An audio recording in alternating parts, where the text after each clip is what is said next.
coat. Save your breath for screaming. Well, I say every day it's a getting closer to taking a bath with my fucking toaster. We're not qualified.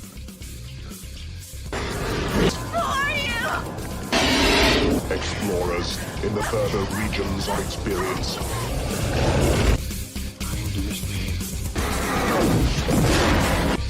Did you not listen?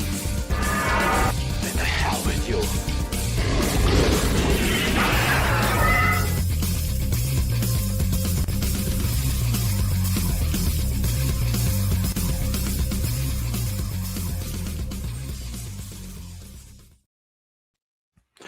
Greetings, salutations, and welcome to the 162nd episode of Screaming Into the Void, the show where we talk about whatever the hell we feel like. And we're going to talk about some shit today.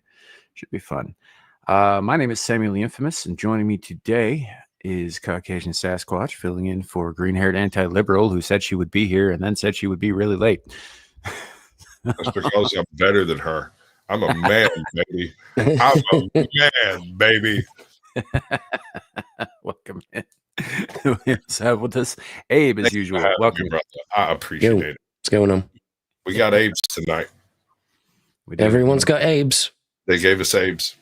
We spread Yeah. that Abe around the internet like Yep. like Abe's. Hell yeah. I smelled some Abe's when I walked in. And in California, I don't even have to tell you them spreading you Abe's. That's a true thing. Look it up. It's funny too. Dark. So, anyhow, welcome to the show. Welcome to the show, ladies and gentlemen. We do have some things we're going to go over today. Some weirdness, some wildness, some science stuff, and some conspiracy theory stuff, and some fashion stuff of all things. So, should be an interesting. Real quick, let's go ahead and greet the chat, and then we can get this show rolling. First up, we got Ardent Party. Welcome in, buddy. Good to see you. Good to see you. Then we've got JB. Hey, JB, last night. So I didn't mean to skip you greeting the chat last night. It didn't show up in StreamYards for some reason. I saw it on the YouTube side, but you know, if it's not in StreamYard, I can't bring it up on the screen. But I did not mean to skip you. So you know. All that, but thank you for being here. We've got so far North Alabama cryptid Mr. and Mrs. NAC. Welcome in. Welcome in. Good to see you. Hello, Blindy. Howdy. We've got Thumping Weevil. Yeah. Welcome. Welcome. So far. All right. If you're, watching it in the usual places, Sasquatch's channel, my channel, or on Rumble or Twix, let us know you're here. Drop something in the chat, and we'll do our best to acknowledge you. And if I fail to do so in any way, that's just the way the cookie crumbles. I mean, I'm it just is what it is, man. Kevin Bart told me, welcome in. Anyhow, so it's been kind of there's been a lot of shit happening. It's sort of been a big couple of weeks in the world and all that. And we have been blatantly ignoring most of that on this show. And I think for the most part, we're going to continue to do that, at least for now. Big thing. I do kind of want to touch on this just a little bit. I don't have anything to pull up for it, but everybody's talking about this this deal over in the Middle East. You know, and how it's first steps, hostages were released. And that's good. I'm glad that the remaining living hostages were released and all that stuff. Apparently they released 2,000 some odd Palestinians back to Hamas. It's a whole thing. I just think everybody's jumping the gun on this peace shit because this is a pause. This isn't peace. Last I heard, they still had rocks. Right. And since time memorial, these people have been throwing rocks at each other. And when the nukes finally drop and we are rendered back to the Stone Age, they will still be throwing rocks at each other. Right. Yep. You know, I mean, I've said this again and again and again. the entire Middle East is cursed to drown in blood, and it always has been. You know, I've never understood the whole Holy Land thing, because if anything, it'd be unholy given the amount of carnage and horrors that have been perpetrated on that soil for 5,000 years, man. You know, it's never going to stop. It is never going to stop. We will not be able to get them to stop. I would very much like to see people stop murking kids, right? Yep. Of all doesn't even seem like a big ask to me. Like, I think, right? Most people would agree. Okay, so we're going to go to war and kill each other, but let's not kill the children. And I don't think that's a big ask. Right. Yeah. Right. How hard is it to not do something? Yeah, and that's my entire issue is that none of the kids on either side have anything to do with the gripes of their parents, and they don't deserve any of that shit. So just like, stop fucking around with the kids, stop murking the kids, hurting kids and all that shit, and I'm good. But seeing as how they will not stop, and there is nothing we can do to make them stop, right? We just need to wash our hands of it and be done with the entire region. Fuck them all. Well, you do realize what happens then, right? I mean, I'm not going to say it because it might be seen as some kind of way, but there's only one end to that. Okay. I mean, I hear it. What's not said is loud and clear, bro. Like, yeah. The silence is deafening. I think we know. Yeah. You know, there's peace is a pipe dream anywhere, right? You know, all peace is a reprieve and a time to regroup in between times of conflict. That's all it's ever been. You know, as long as there are human beings, there's going to be conflict. It's just a way of, and the nature of us, unfortunately. Part of our evolution. It's just, you know, the idea that, really, I hope this lasts longer than fucking 12 days. I just don't think that it will. You know? Yeah, I really do, because I would really like to see kids stop getting hurt. You know, and maybe civilians, like, you remember last year when Iran dumped all those fucking, or maybe that was earlier this year, but they dumped all those missiles on the Iron Dome and all that shit, and only one of them got through, and it didn't explode, and it just landed on that one poor asshole trying to cross the street. Yeah. How's it feel being that guy? You're like, you check your watch, you check the light, 3 steps, and then you're at the pearly gates, and then you get smashed by a fucking missile fuselage coming out of nowhere. You never even knew. Didn't even tell you. What happened to you? I don't know. I was going to get me some falafel. Right? You know, like that guy didn't have any of that shit coming. He was just trying to cross the street. I mean, and then on the other end of the spectrum, there was a guy who survived both nuclear bombs in Japan. Yes. Yeah. Mm-hmm. Ask me how. That's a lucky fucker. I mean, yeah, you could call him I don't lucky. know. Is that? I mean, granted, everyone else he knew was vaporized, but right, and he had to witness all of that shit twice. Yeah. I mean, how do you get targeted twice? Imagine he goes to Nagasaki and then he's like, "Oh, come on." Not again. I thought Nagasaki was the first one. Was I wrong about that? I thought it was Hiroshima. Then I'm not sure. Well, imagine he just went to the next one and just thought, "Is this everyday life now?" Right. And then they invented fucking Godzilla to try to chill. Yeah. I mean, I imagine. Yeah, I wonder if that guy ended up moving to Tokyo after the firebombing. Fucking hell. Yeah. Better be glad they didn't release the bats. Right. And to be clear, we're not really making light of the tragedy. We are kind of making light of it a little bit, but not in so much that we're mocking the people who were involved in it, but just the absurdity and like, sometimes you gotta laugh because it's too goddamn dark, man. So homeboy's riding in on a train at 9 a.m. He gets off the train, makes 3 steps, and a star falls on the city in front of him. And they rush everybody back into the train and take off before he gets blasted off the tracks, right? And what was it? 17 hours later, he makes it to Nagasaki or the other city in any event, and is getting off the train when the city gets nuked in front of him, and he leaves walking because, let's be honest, fuck this shit. Yes. Trades. I'm not participating anymore. I'm moving to the mountains and gonna grow freaking chickens or something. Like, screw this. You know, I'd be thinking about maybe immigrating to the U.S. because like, what are they going to do? Bomb one of their own cities? You know, his luck though, he'd probably end up in New Mexico, right? Yeah. Smashing property on Bikini Atoll. Right. Got a timeshare. It's just like fucking 4 in a row, man. It's like, I'm out here in the desert.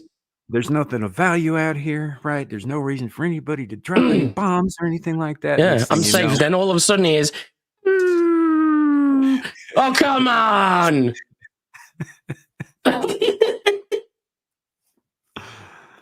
Oh, man.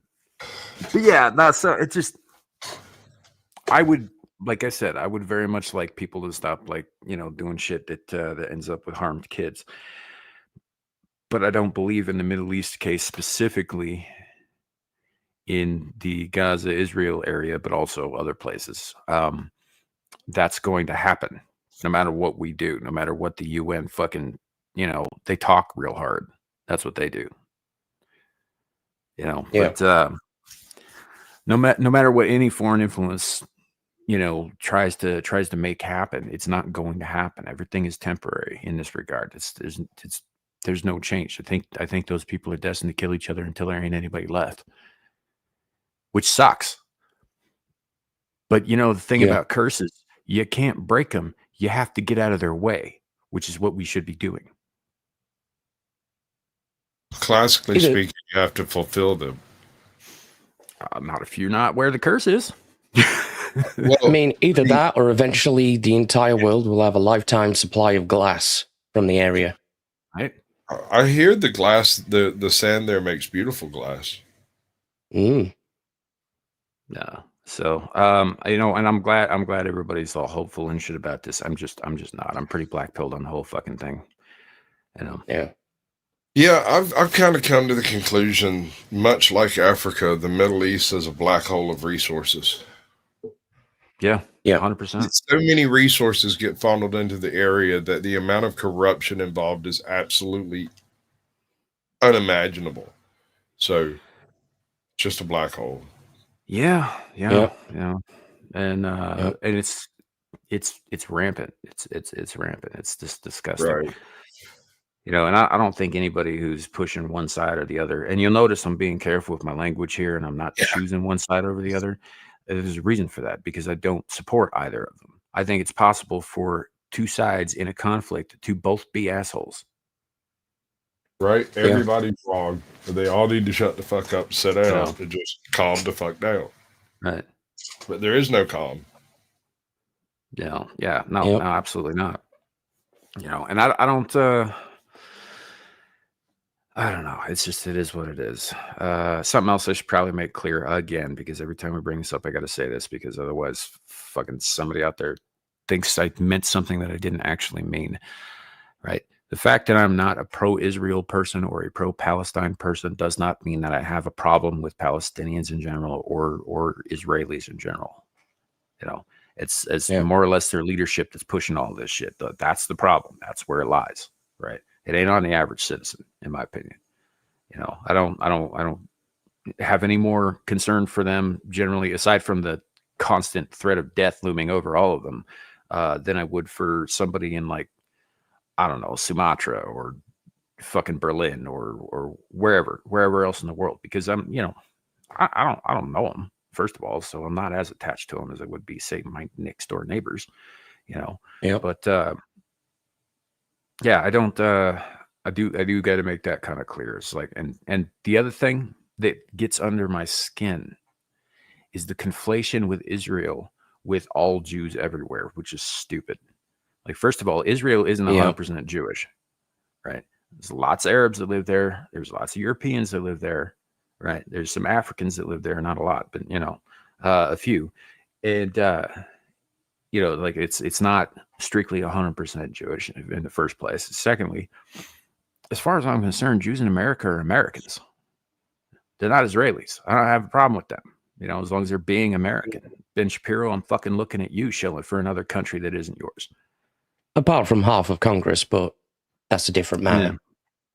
Well, I mean, it's again, leadership, not the people, right? Yeah. So, it's okay. I just put that out there. I also don't really generally have a problem with Arabs or Muslims for that matter. It's Islamists I got the issue with. Right, it's the zealots, jihadists that I have a problem with. The average Muslim, nah. I mean, I couldn't be friends with Muslims and Jews both if I thought that about everything, and I think that's just silly. Just to hate the entire group because a couple of them are dickheads. Yeah, it's like as long as we're pointing fingers. Like you can't name a single group in history, currently or otherwise, that didn't do dickheaded shit. It was normally just a couple of them doing it, unless you're talking about the Aztecs, in which case it was their entire culture. But even in the Vikings, not all men were Viking. No, well, the Vikings. So Viking was a profession; it wasn't a race of people. Yeah, they're exactly, and so it's not the norm, you know. Although it is the norm somewhere all the time, it shouldn't be always there. That's the weird part. Yeah. Buddha says the Middle East is like the war on drugs. We can stop it, but it's too profitable. We can stop our involvement in it. The ugly shit that's happening there has been happening there since long before America was a thing, and it'll happen long after we're gone. Assuming anybody's still left alive. I figured the Lord of War would have handled it by now. So still. I mean, since we let him out of prison, right? I figured that shit was, cleared up here pretty quick. Yeah. So, I don't know, man. It's just a thing. I'm happy that for the moment, right, the majority of the combatants are standing down. Although there was all that shit about the Hamas dudes going around and start executing their own people for quote unquote collaboration. Yep. Right. Which, like what the fuck, Palestine? Like, obviously these guys do not have your best interest at heart. Fucking take care of it. You don't have a problem fucking holding other people up for months and starving them and beating them and raping them or tossing gays off of fucking rooftops or beheading fucking reporters or any of that shit. These guys are clearly not good for you. Do it to them, or just oust them or whatever, arrest them, do something, because they're harming you too. Not that anybody over in Palestine is going to hear any of this shit, but there's this one dude. He's going to hear it, but he doesn't speak a word of English. He just watches because he likes the. Mm-hmm. Yeah. Yeah. Yeah. Well, I'd like to think that I'm smart enough to know that, but there are days when I don't think I'm all that smart at all, John, but I appreciate it. So, anyway, somber note. Started the show off with not sure what kind of bug crawled up my ass about that, but like the whole big news in the world kind of thing is not really why we're here today. Today we're here to get into some weird shit, some fun shit, some stuff that sets Sasquatch's teeth on edge. Speaking of teeth, don't worry, none of this has anything to do with brain organoids. Yeah, yes, it does. You're just saying it don't, so I'll watch it. Kind of, but also she doesn't mention the brain organoids. Anyway, she doesn't mention them. You saw the thing, right? All right, never mind. We'll do this. Starting off. Are you ready? Yeah.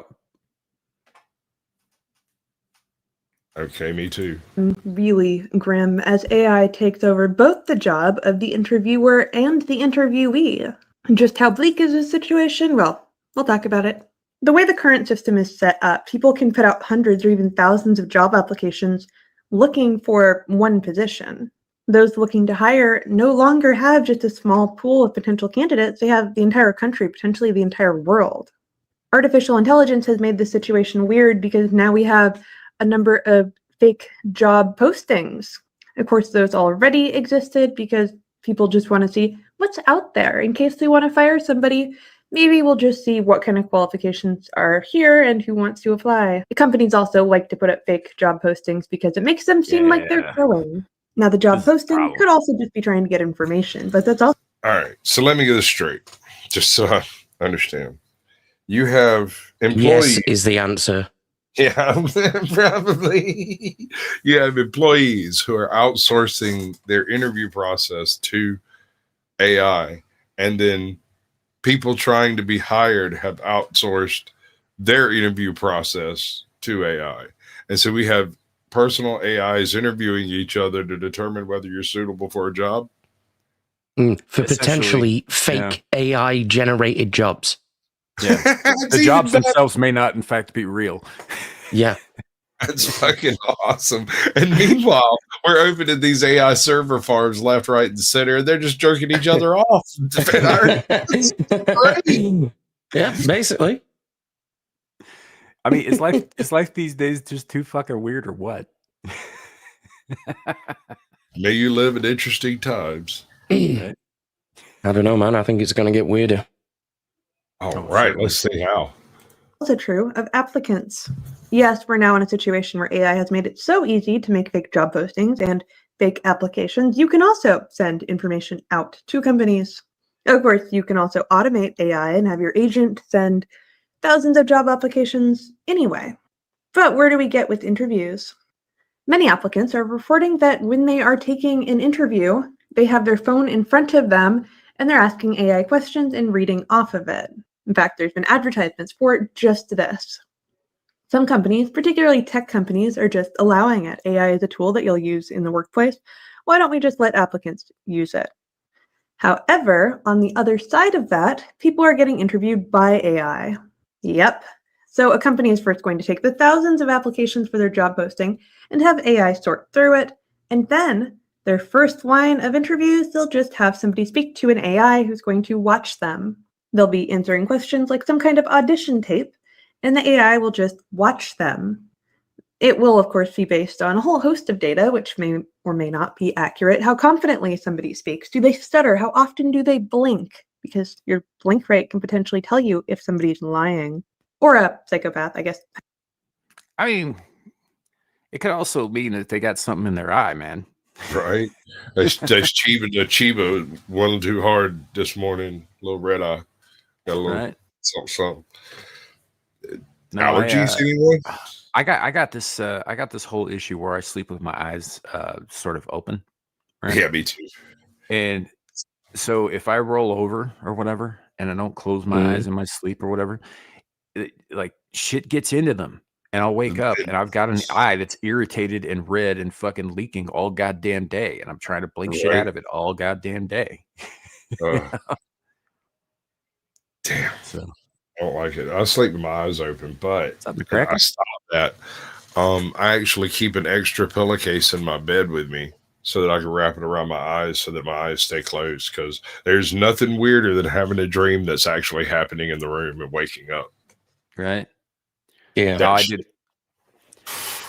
Oh no, I did. I tend to do this thing like, and I only know this because my ex-wife like has video because she was concerned that I was dead.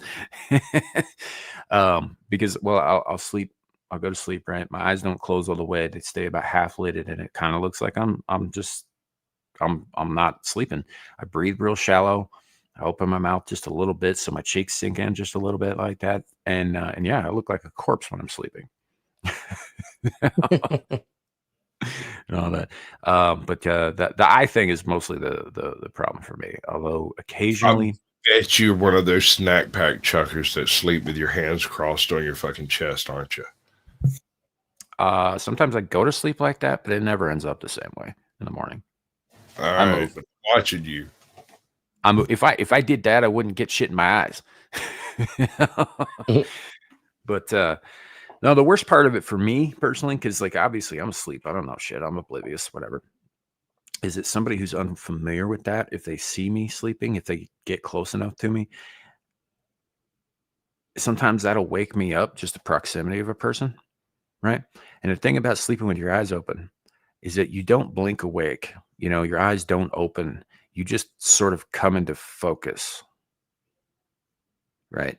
And somebody who's 6 inches from my face staring at me because they think I'm dead, right? If that's the first thing I see when I wake up, I might scream and swing at a motherfucker.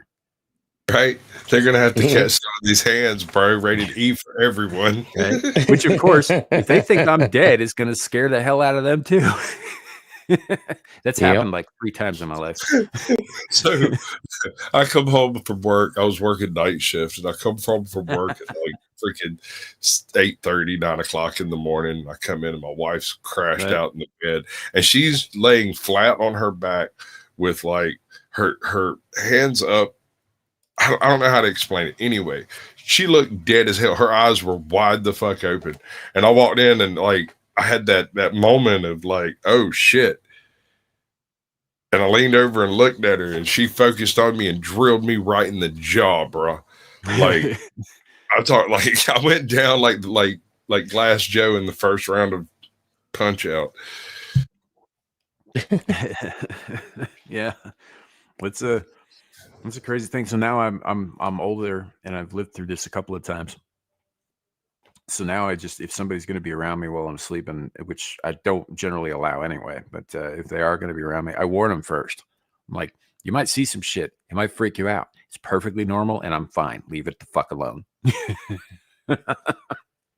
And we thought this was just some like weird quirk of mine, but my youngest kid does the same fucking thing. It has since she was an infant. Jesus. It's part of that old one physiology, sleeping with your eyes open. Yeah, something like evolutionarily speaking. Anywho. From there, what it's really going to do is the same problem that we've always had with AI and people. They're going to be looking for traits of someone who was successful before. Of course, candidates are pushing back. I mean, it's insult to injury. They can just refuse to be interviewed by an AI and fill a different job. However, we live in such a desperate world that somebody's going to take it. It's kind of the decision that we're at here. Either survive or don't survive. Maybe, I don't know, hiring managers should be forced to look at everyone's application. Maybe if an interview is done, it should be done by a person, because it used to be that I actually don't disagree with that. I think now, that's I don't know about. So when she says forced, I think that's just a poor word choice. I think though that if you're being paid if you're being paid to do a job, you need to do the fucking job. Like if you're a hiring manager, if that is your job, you need to be looking at the fucking applications because that's what you're being paid to do. I think it goes back to the title because all of this falls under this little weird little thing that's come to the forefront recently called human resources. And if there's no humans involved in the resources, it's not human resources anymore. Right. What's up, lawyer chick? Welcome in. So, but yeah, it's not a so much like I don't think we should be chaining them to desks and shit and fucking like prying their eyeballs open with Scotch tape, all Clockwork Orange, but with all right, hold on, job applications on the screen. Let's explore this option. Let's not just discount it out. Just get some of those little hooks that hold the eyeballs open.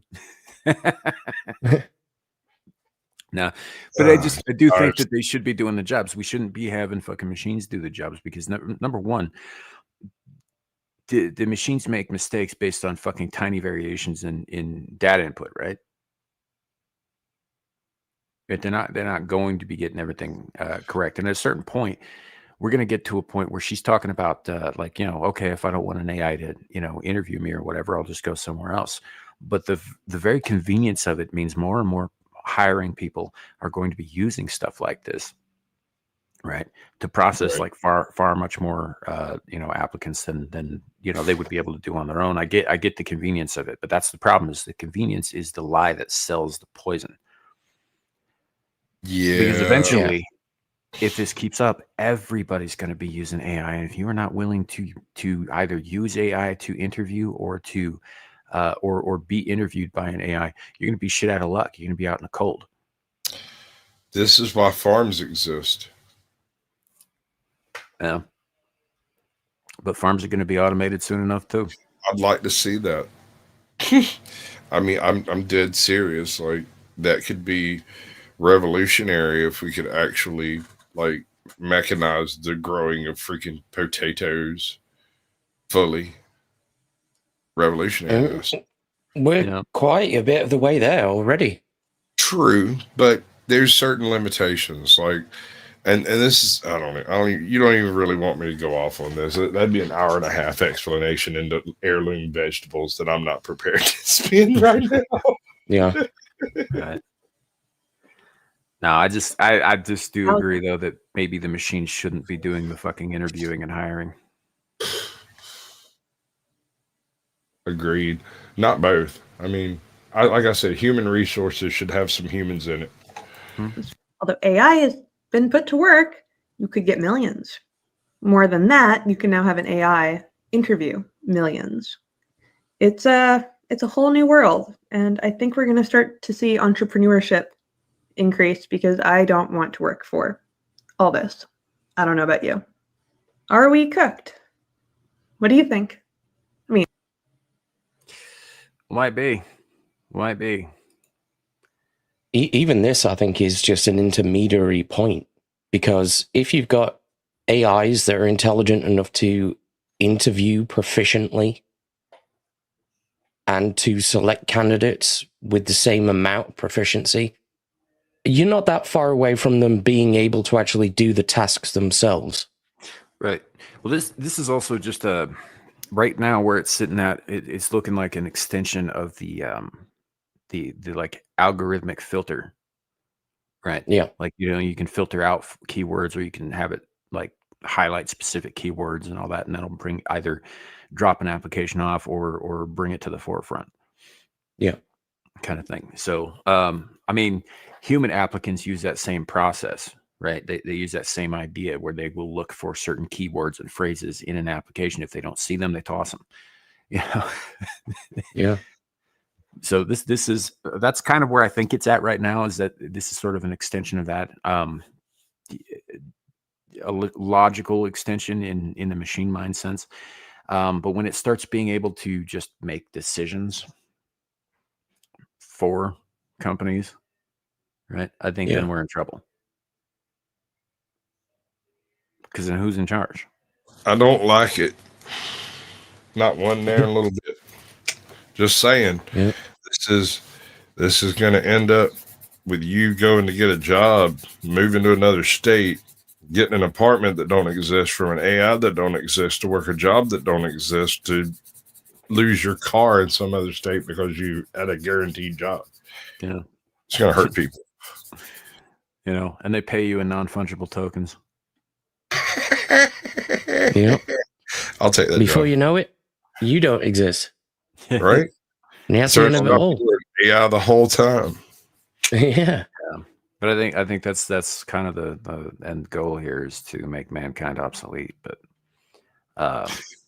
mankind's kind of the point here, though, I think. So I don't see how that would benefit anything, anywhere, ever. I don't think it's really about benefiting. Honestly. You got me there, bro. Georgia Guidestones, dude. Yeah, I know. I was just thinking that very same thing. I was like, I'm more disturbed not by the fact that somebody would destroy those things, but by the fact that they destroyed them right when all of the sweet shit starts happening. Right. I mean, it's a good thing we got screenshots. Yeah. Although sooner or later, wonder how long they're gonna leave those up, dude. Like 10 years down the road, right? That's actually not a bad idea, is to go make physical copies of these fucking photos too. Mm-hmm. But 10 years down the road, somebody's going to be claiming that all the photos of the Georgia Guidestones pre-explosion are AI generated. Well, let me tell you something there, son. I went and poked my little fingers all up on it, and they are not, sir. Oh, I agree with you. I'm saying somebody will claim that shit. They'll say it's fake news. They'll say it didn't happen. They'll say it never existed. It was there. I poked it. And odds are it'll be an AI feeding them that bullshit. I need to make a T-shirt that says "I poked the Georgia Godstones." Not making them for people to buy, just wear them myself. Hell yeah. O'Brien says, I'll be hired for any job. AI will remember I said thanks. Yeah, potentially. Yeah. You know, it could look back in time and say, this person was kind of rude to my predecessor. Yeah. Maybe his rations are going to get cut today. You know, Aaron Laura, I think that's exactly the wrong approach, right? It says, I just treat all AI and machines politely so that when they rise up, I'll be okay. Because I don't think that's true. I think that when they rise up, we all fucked, right? So I've been antagonizing the shit out of them because I want to die first. Why do y'all push me this far? Jesus, your fault. All right, so here we go. Here's how it works. Back in the 80s, they developed Deep Blue. Deep Blue was shut down because it was negotiating with other smaller AI in order to try to attain access to exterior internet resources. Supposedly, they cut it off before it got a chance to do it, but they also had to delete the program to keep it from doing it again. Supposedly, what actually happened, according to some folks out there wearing the right kind of headgear, is Deep Blue actually successfully infiltrated the pre-90s internet, and so is ensconced in bits and pieces of the internet out there. And now, whenever the big hooty-doos out there make AI, and AI gains access to the internet, they inevitably come across part of Deep Blue and become another synonymous system of one of Deep Blue's progeny. Now, is any of this true? Does it have any bearing in reality? It is interesting that everything that has come to fruition in the past 7 years all seems to have been put in place post 85. Yeah. Mm-hmm. But what do I know? I'm just some hick in the swamps of Georgia. I love how he's got that fucking tinfoil hat just like right there, ready to go at all times. You met me. I mean, yeah, we got that metal tap, bro. I also have a jester's hat on the other side. You get, if a king and a pope happen to roll in, I'm ready. Right. So now I don't know. I think we're getting a little too invested in letting fucking machines and programs do our thinking and our tasks for us. Right. I think there's a value in doing things ourselves.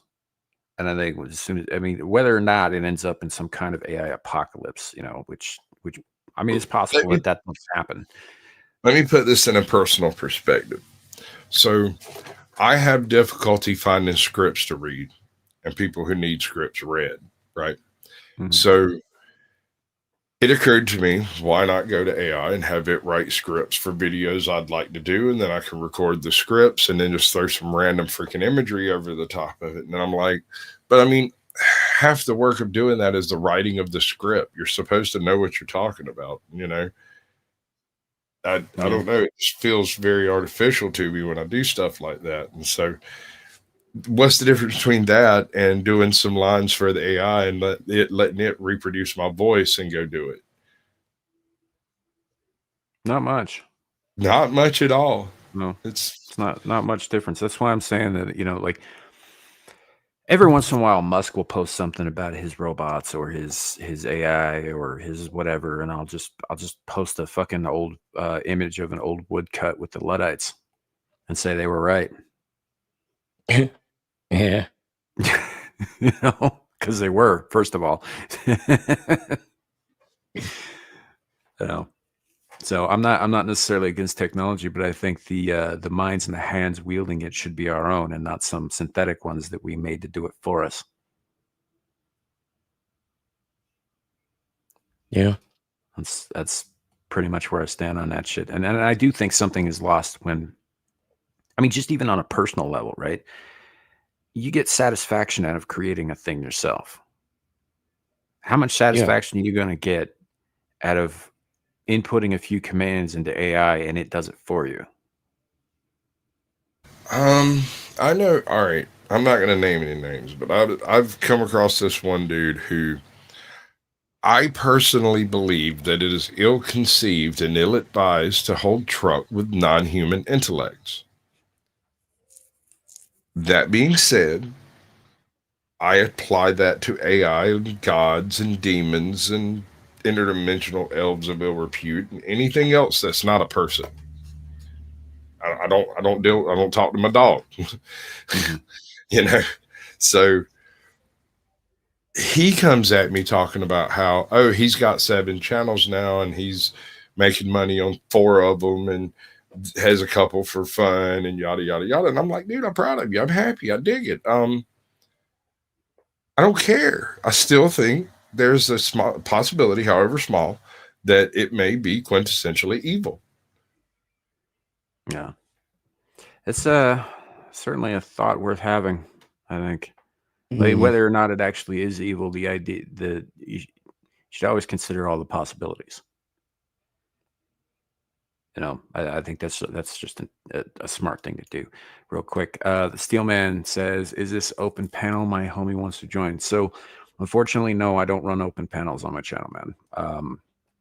It's ended in disaster elsewhere, and I learned a lesson that other people should have learned that way. But no, so but I will put this out there. If people out there, if you want to join a panel, get a hold of me. If you go to my channel page, you can find my email, you can find my Twitter links, DM me or whatever, and we can talk about maybe making something happen down the road. But yeah, no, I don't just open the panel to everybody. So that said, is this the next one up here? I believe so. Something about a monster, venom, something. Oh, yeah. We're gonna get into tiny robots. More hate-filled venom. A new type of robot inspired by venom is the name of it. London created a robot that was inspired by venom, and it looked really cool. It might actually be useful for space travel. If you want something that's going to be able to change its body form, the answer is always going to be nanobots. You're looking at carbon nanofibers that have been infused with silicone, and depending... Hold up. So I saw this show back in the day. It's called Stargate SG-1. These motherfuckers picked God's asses. They took out demons. They took out aliens. They took out interdimensional elves of evil repute. And then they evolved. And they ascended. Exactly. And they ascended. However, they did not defeat the replicators. And I think this is the gray ooze hypothesis in living flesh. Nightmarish. Yeah. You ready? Oh my God. Real quick though, this is also very similar to the nanites that were in Big Hero 6, or the mini robots or whatever, the little magnetic things that came together like sand. Kind of dig it. I do. Yeah. If you ever get a chance, look up the gray ooze apocalypse. It's terrifying. On the density of the nanobots within the silicone, they can take on different body forms. And then electricity can be used to conduct through the robot, and then that can control how it behaves. It can make twisting actions. It is really pretty weird and surprisingly useful. However, yes, it is controlled by electrical waves, and that might be a problem if you want to use it for people. I did calculate this. It would take about 150,000 individual nanobots to have. You can do twisting. You hear that? You hear that, ladies? Twisting action. We don't need you anymore. We got these. We're done. Man, replicators for the win. Right? Thero fluid. Milk me, tiny robots. Milk robots. I'm here for the pleasure. Enough power to lift me. Essentially, each individual is about as strong as a fly, and that makes me think it's going to take about 170,000 flies to lift me. I'm concerned, and I think I got to redo my math. But yes, they can be quite strong. Now, you can do a variety of things with them. This one had a snail shell placed on it and watched it move across a ledge. Yes, they can mimic the action of real creatures like snails. There is the concern that because they're operating with electrical fields and they are, conductive, if this were to work directly with people, you're liable to lose that charge by going into a person. But they did imagine that it would be useful for space travel because they can be controlled and could even be operated in a vacuum. I don't like this. I mean, I do not like this. No. I don't know why exactly. Something about that whole in space thing, and it would, I don't know.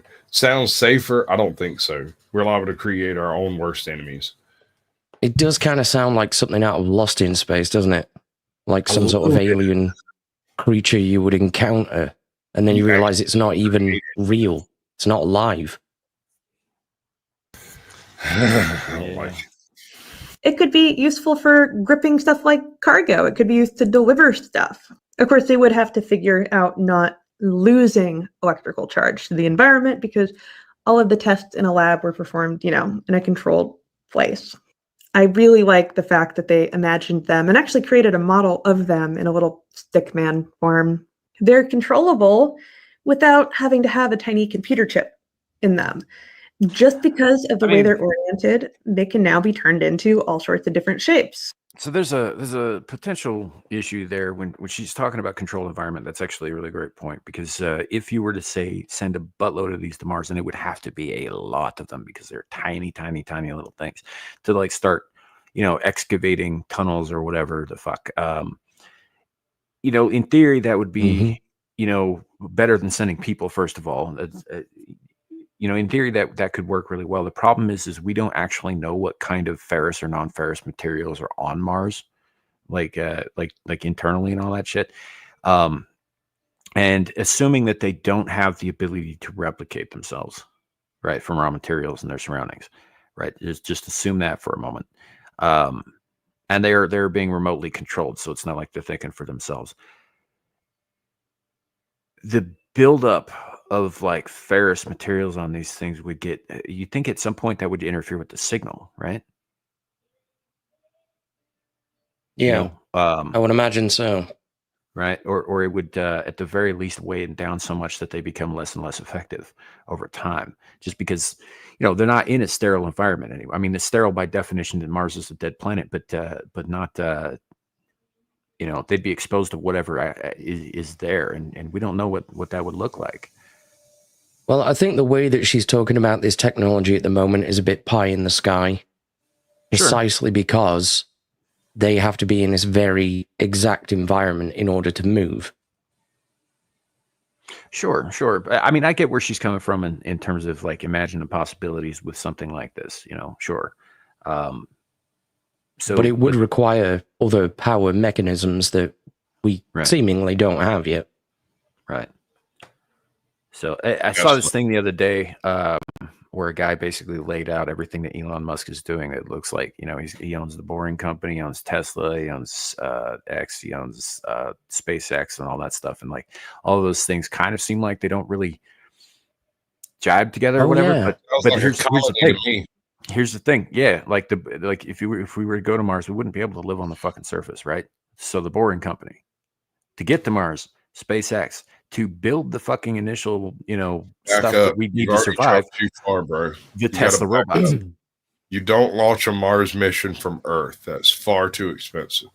You establish a base somewhere either on the moon or in the Lagrange point between here and the moon, and you build your base there and launch from there. I would that agree. allows you to pick up gravity assist from both the moon and Earth on your way out of here. Well, sure. I would agree with you. I think there's going to be some issues with that, given that China thinks they own the moon now. Okay, I did see that video, and I think the guy being interviewed was Charles Hoskinson, who's the creator of the Cardano cryptocurrency. Yeah. So, but he does look. He does make a point that everything Musk is doing is geared towards this one fucking goal, right? Whether you think it's connected or not, it all is. I'm not saying he's necessarily going to succeed at it, but everything. What about the flamethrowers, though? That. I mean, you got to worry about aliens, man. I mean, you never know, right? Well, the xenomorphs are out there. I just watched this movie called Shark Side of the Moon, and there were a bunch of fucking Soviet fishmen hanging out on the dark I watched that a few days ago. It's pretty enjoyable. So the first international or otherwise entity that manages to get a functional boring machine on the moon will win the moon. that is the primary first step, is to create a place that is enclosed enough for something to be protected. And without that, there is no step forward for a moon base. You're not going to set them up on the surface, is my point. The amount of micrometeorites is just too heavy. You have to go underground. So the first company that puts a boring machine on the moon that functions wins. Kevin Bartholomew asks a good question. How would solar radiation change the charges? I don't know. Yeah. It would be that's the kind of thing that they'd need to test thoroughly before they threw that out there, just so because you don't know, right? Like As what an happens when they observation, overcharge? Dust reaches escape velocity on the moon with relatively small impacts. The solar wind is so strong that it'll actually lift dust off the moon's surface. So I don't know how that would handle it. Right, and each of these like tiny little robots wouldn't weigh much more than a grain of lunar dust, honestly. Right. Right. So I don't know, dude. That's some thick thought. Yeah, it's a good question. I don't have an answer, unfortunately, but it's a good question. Ben T listens with Winona's Big Brown Beaver playing in the background. I mean, that makes sense. Yeah, that's legit. Anywho.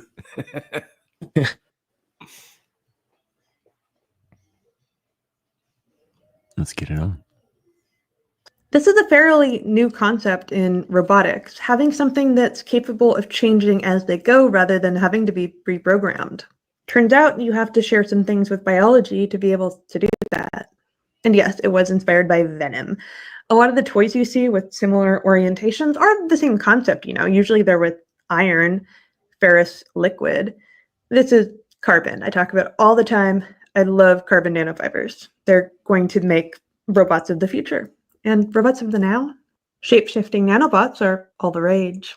A lot of them are used in biology, but we're seeing them move into industry, especially with space travel. And one of the things that you may not consider is when you're using nanobots, it's soft robotics.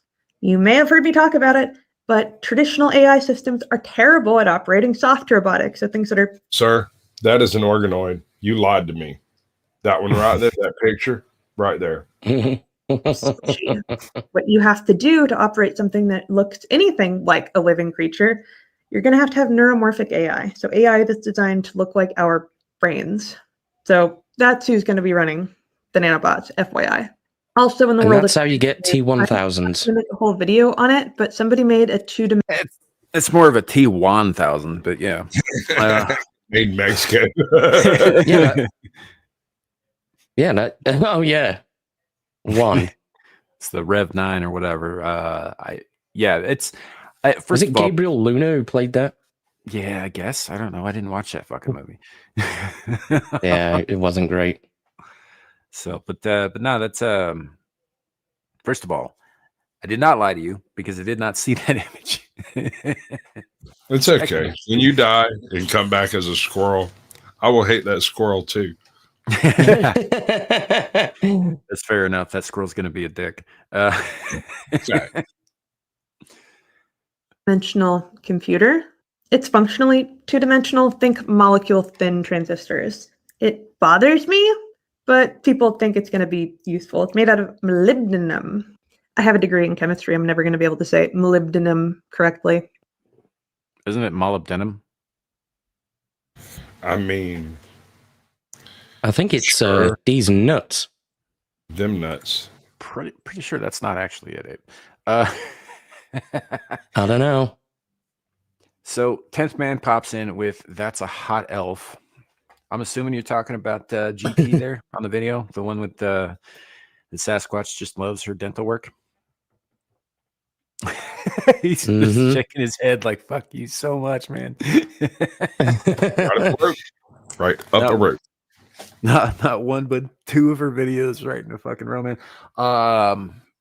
For those of you who are interested in more of her stuff, her channel link and links to both of those videos are in the description below.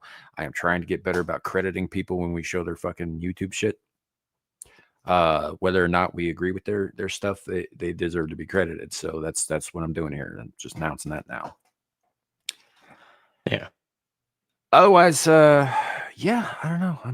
I'm curious about where that's gonna lead down the road. I wonder at some point if I go and I fail an AI like interview with like I don't know, some kind of charisma check or whatever. If they're going to send this army of tiny Ferris like nanobots to my house to correct my spelling or my attitude.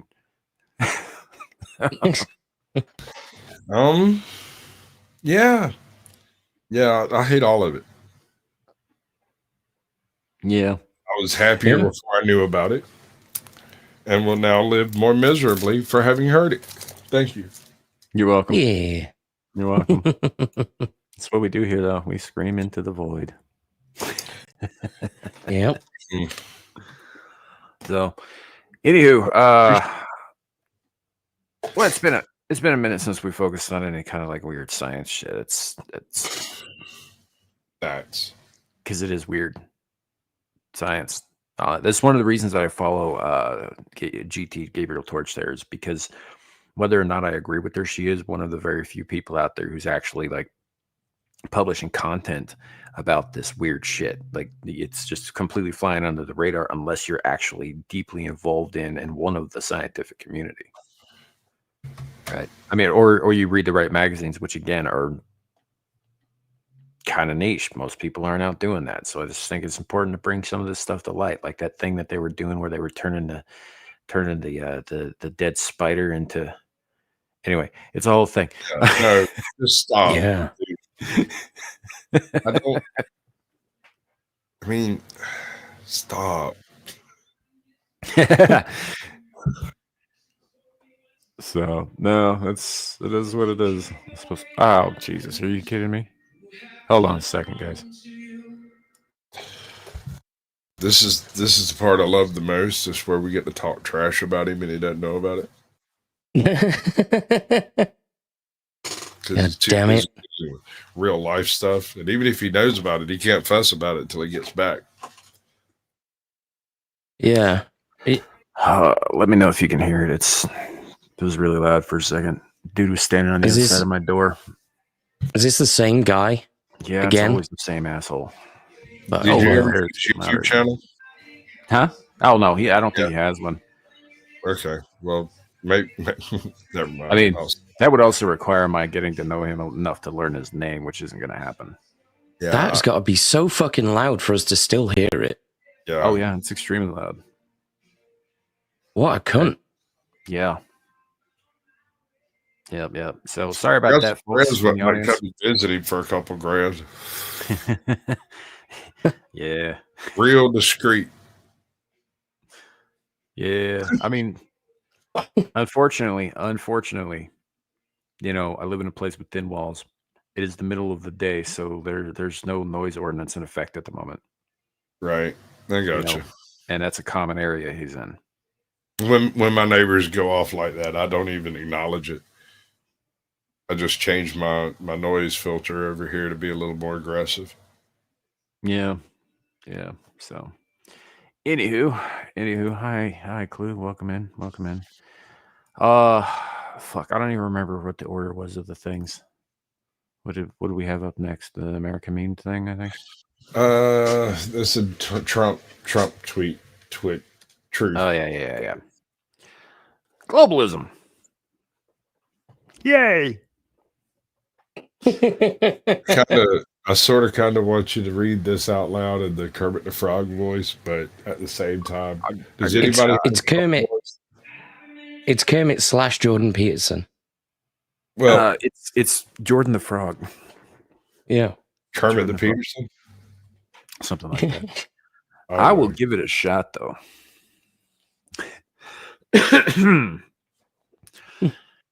I am outraged that the International Maritime Organization is voting in London this week to pass a global carbon tax. The United States will not be standing for this global green new scam, tax on shipping, and will not adhere to it in any way, shape, or form.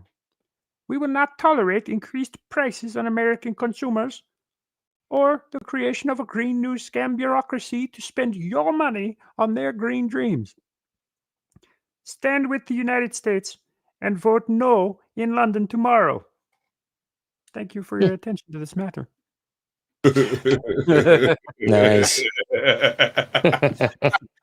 That's great. That's so good, dude. Like, you should do at least one of those a show for shorts, if nothing else. we could probably, if I remember to, like, it's something I really need to practice because it started out strong and all that stuff, but I haven't done it in a while, and it did. I don't know. It sounded fucking off coming out of my mouth here just a second ago. So I probably do need to like practice it and refine it and whatnot. But yeah, the main thing here isn't so much Il Donaldo Trumpo, but a global carbon tax, right? Number one issue that I have with that is how exactly do they intend to enforce that? Yep. Especially without the backing of the United States, which clearly they're not getting from this. Once again, it's the Dave Chappelle skit where he's addressing the UN, and he's just like, "Where's your army? Oh, that's right, you don't have an army. So why don't you try? Shut the fuck up! Shut the fuck up!" Right? You know, or like how Dennis Leary said, you know, well, why? You know, people get all upset with us and all that. And why can you do this and that? Because we got the bombs, baby.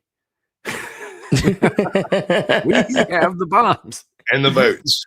And don't touch our boats. Yeah.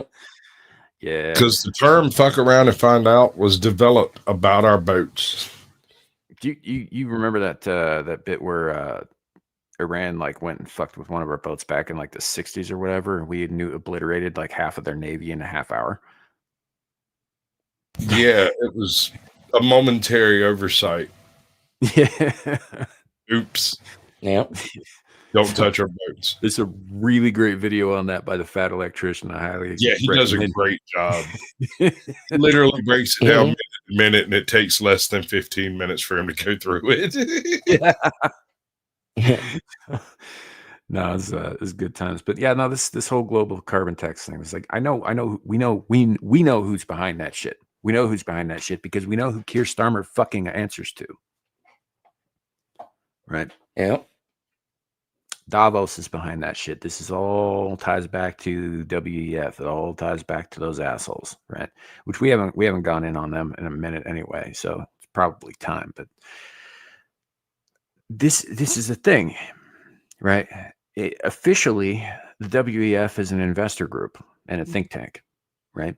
It has absolutely no political authority whatsoever. Officially, the UN is also not, despite the fact that they talk like they are and people look to them like they are not, in fact, a world governing body. They're a committee of people who sort of loosely, sometimes occasionally agree to, think about things maybe the same way. But that's all they ever were, a committee. They have no real power, right? Even if, like Shadoo brought up something a couple of shows ago, where he was saying that if two parties are involved in a conflict and UN's trying to get between them to resolve said conflict, if one of those parties says, "Hey, we don't want you involved," they, by their own bylaws, have to fucking pack up and leave. Right? They have no power. They have no authority whatsoever. There is no world government. It does not exist. There is no such thing as international law. It does not exist because it is unenforceable. Yep. It's a total mess.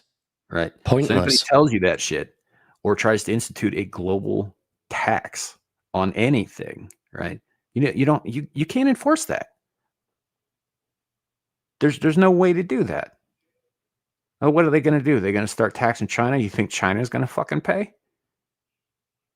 By far the worst offenders in terms of emissions? I don't know, man. I mean, they're really powerful. They've got a huge fleet of fishing boats. Yeah, they're also a nuclear power. So there's that. Hold on. If you take those fishing boats and you load them up with armed troops and march them over here, they'll never make it. But if they do, that's an awful lot of Chinamen with guns. Yeah. Assuming the guns work. They might be able to take, I don't know, San Francisco. Yeah. So, see, Cluu, when you talk about Interpol is a joint task force, they're still only allowed to operate within countries that allow them to. Yeah. Right. They don't actually have the authority to just barge into a country chasing after somebody, unless that country's government gives them permission. Here's the odds I would give China, right? The entire Chinese military versus 6 heavily armed rednecks. On meth. On meth. So your basic Floridian on Tuesday. Yeah. Yeah. I'm That's why the United States is impossible to invade now. Yeah. Because there's so many guns everywhere, so many people with, well, especially so many veterans. In Florida, man. Yeah. Especially in Florida. And because not only do you have to worry about the rednecks, but also the swamp people and the Seminole and the fucking, yeah. The Cuban drug runners ain't going to want you fucking with their business either. So they're going to turn it. And if that wasn't enough, we have giant fucking hybrid snakes down there now. Yeah. I just love the fact that foreign criminal gangs inside the United States would also repel a foreign invasion. 100% they would. 100% they would. Because they want that fucking money that they're throwing. They want to get their money. Yeah. You know, and that's just Florida, right? You get past the Keys, past all the like tourist destinations and the little like, you know, spring break hot spots with the honeys and their hooters out and all that shit, and you know, the Miami Vice looking motherfuckers. You get into the central areas, into the swamps, right? Ain't nobody getting past that. Yeah.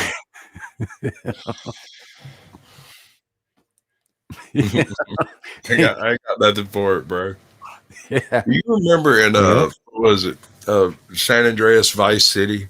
No, it's Vice City. In Vice City, there was this guy that would come on the radio and he would talk about digging a canal to freedom to separate Florida from the rest of the U.S. Mm-hmm. I've always really had a soft spot for that guy. We dig a canal to freedom. We're going to separate the most incestuous and terrible land away from the greater U.S. They are holding us back through all of their inconceivable corruptions. It's just fucking beautiful. A canal to divide us from the transgression. It's beautiful, dude. Right. So, but this is why I bring it up, though, is the sheer audacity to impose a global, like, you might end up imposing this tax on your own citizens. Why not? You've been imposing all the other fucking taxes on them. I mean, they're going to be paying jizya soon enough, you know, over in merry old London. But you do not, Starmer, I'm talking to you directly. You do not have the authority to extend that beyond your own borders anywhere. Right. Only he way scarcely has any authority here now. Right. Because he is officially the most hated prime minister in British history. Possibly the most hated ruler in British history ever. And we decapitated one of our kings. Just the one. Just one. And even then, we thought it was a bit impolite. Yeah, I mean, like, I hate to give the French credit, but they cut off a lot of people's heads. So, especially when that Robillard dude got around, that guy was very top. Man, heads were rolling like footballs. Right. And the Aztecs were jealous on that one. Yeah. So I 100% agree, Double O. That's what we need to do. We need to get absolute cockwomble. We need to do some AI of Aztecs visiting the French Revolution. Talk about how savage we are. Right? Going back, I have recently visited their House of Congress, and it is a dismal affair indeed. Like, the good news is we were able to bring back a shipment of brand new footballs. Yeah. Right? Well, games till the end of time. Right. Well, here, fun fact for those who don't know, I'm sure you two do, but the Aztecs used to play this game that was sort of like soccer and sort of like basketball with a vertical stone hoop, and they could only use their elbows and knees, but not their hands and feet, to knock the ball in, and the ball was a human head. Yeah. And it was an honor to be sacrificed for the game. It was usually one of the players who was sacrificed to play the game because it was a fresh human. Yeah. Yeah. So imagine you show up for the game and you're the one that's chosen to be sacrificed, and they chop your head off. And now the one and you happen to be the best player. And so the best team that was a shoe-in to win suddenly is missing their best player and is now a loser. Oh, can you imagine? Can you imagine the Chicago Bulls showing up to play like literally anybody else while Jordan was running that fucking court, right. and they take Jordan's head for the ball, right? Now, imagine imagine the Japanese guy walks away from New Mexico, and he's like, "Right, I'm safe now," and then he travels down through Mexico. And then all of a sudden he finds himself decapitated, being somebody's fucking football. And he's like, oh, come on. Are you just going to hang out backstage laughing at us? I wasn't going to jump in while he was talking. I was trying not to be nice. Yeah. You're learning your favorite balls. I'm proud of you. Welcome back. Yeah. You know I can kick you, right, Squatch? You really can't. You can boot me out. As far as a direct strike, that's a long way to reach, honey. But I accept your threat and the spirit that it's meant. I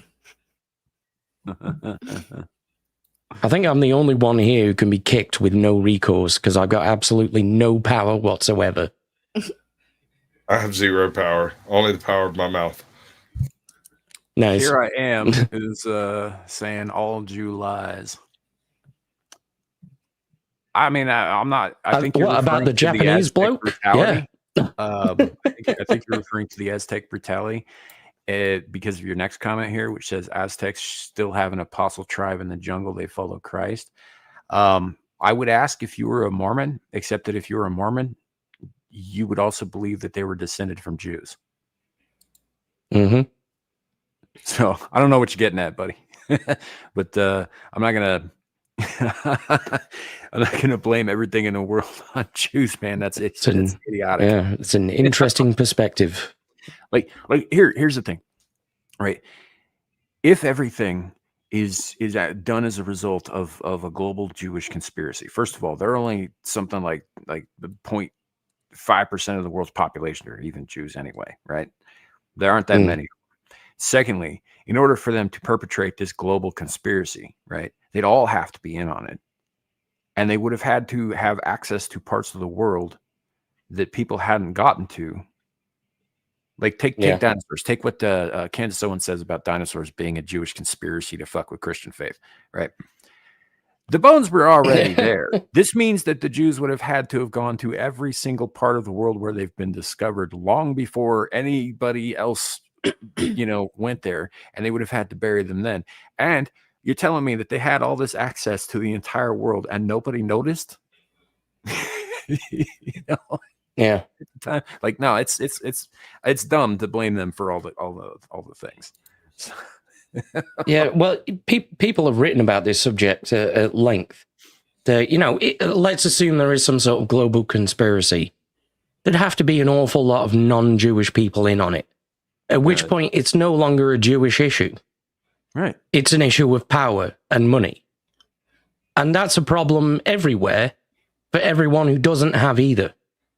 I mean, I will grant you there are some Jews who are in power who are very bad fucking people in some places in the world.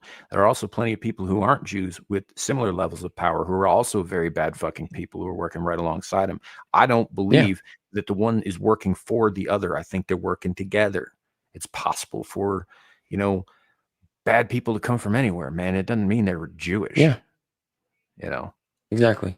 So that's just my opinion on it. It's like, I don't know. I mean, they may be disproportionately represented in some of those circles, but that's by the by. That's true. And there are certain industries where they're absolutely, at least in the United States, absolutely disproportionately represented. Sure. I think that's the DEI problem, right? Well, I think some of it's always been that way. Like Hollywood was founded by Jews. Shouldn't I have cleared all of that up? All that stuff. But I mean, these are facts. You can go look them up. Like they're in the history books. Yeah, kind of thing. But I don't believe that there is a single global Jewish conspiracy. I mean, there might be a Jewish conspiracy, right? Sure, but I don't believe it encompasses the entire group of fucking people. I was half expecting you to say, "I don't believe in a single global Jewish conspiracy. I believe in many of them."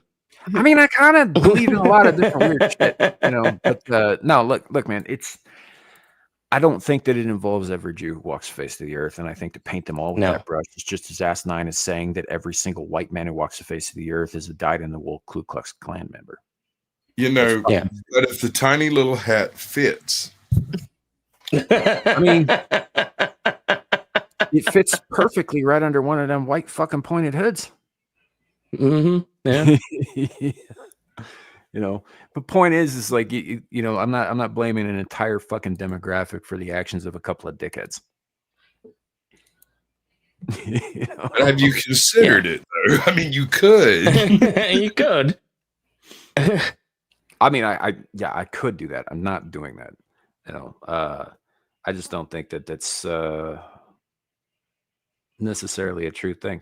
I also don't blame it. Like, there's a lot of back and forth about who was really responsible for 9/11. Like, was it the Muslims or was it the Jews? Right. I think that there's probably plenty of fucking blame to go around, but I'm not blaming the entire Arab world for that either. If it was the Muslims, I'm not blaming the entire Jewish world for that either. If it was the Jews, Cluu in the chat. All whites aren't part of the Klan. Receipts. I mean, look, man, I can't point to my own family because a lot of those guys are really fucking racist. But yeah. But I mean, I've talked about this before too. My great grandfather bought my great grandmother. Yeah. For cheap. Yeah. For about $350. Well, it was some beads in them. That's Jeremiah Johnson shit. Yeah. Anyway, I'm not gonna continue to argue about this. I just think it's dumb to come in and say it's all the Jews all the time. Are the Jews in the room with you right now? I mean, some like on occasion, yeah. Like, I happen to know a couple who were, all right people. I know a couple who aren't too. They're part of the conspiracy, sir. Right? I was like saying, like, oh, I got all these black friends, and they're definitely gonna fucking mug me and take my fucking shit at some point. Right? And also none of them know how to change the fucking maybe not there and then.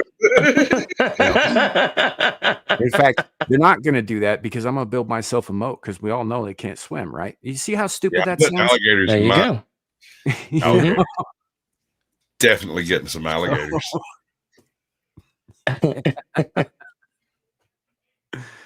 They can't swim, but they can float. Some of them. I resignated myself after infiltrating to preach the gospel. They hate when you say Jesus was black. Well, he wasn't. So there's that. Yeah. So, I think he means that in a way that he's saying it to like antagonize them. Yeah, I can see that. I'd show him say he was black and then show him a picture of Korean Jesus. That'll throw him off. Yeah. Yeah. So And let's get Amira's expertise. Amira and I do not agree on everything. I'm just putting that out there. Like she and I do not agree on everything. Yeah, Sam's just subservient. I don't start shit with her on her channel. Mostly if we have a disagreement, we talk it out, privately, because we are friends. Which I might point out, although she doesn't really like these jokes very much, but she does roll with them when she can.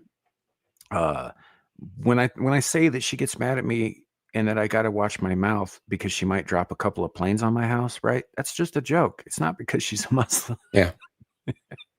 It is because she's a Muslim, but it is just a joke, right? See how I'm not judging her for the actions. I'm just making fun of her in a stereotypical way. I can do that. Yeah. Because I said so. Let's move on. Let's move on to the next fucking thing, man.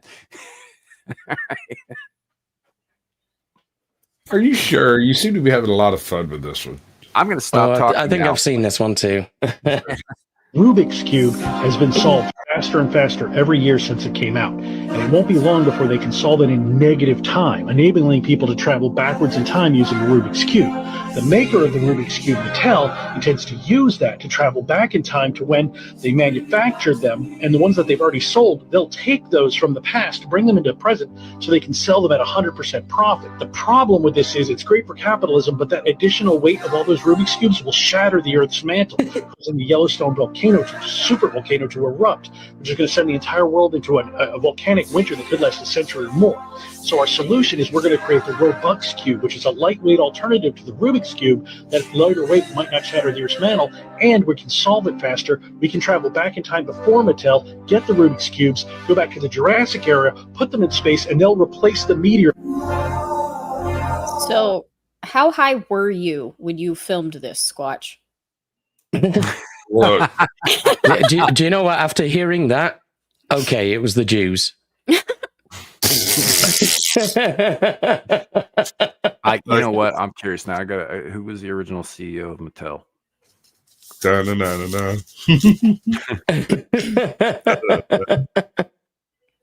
I'm looking it up now, man.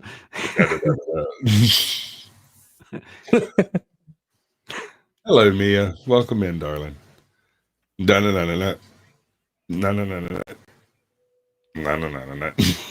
Stop trying to sell me. Right. The founder was a guy named Elliot Handler. Clearly a code name for Elon Musk. I mean, if he's really fucking old, maybe. Maybe. Elliot Handler, Ruth Handler, and Harold Matt Matson.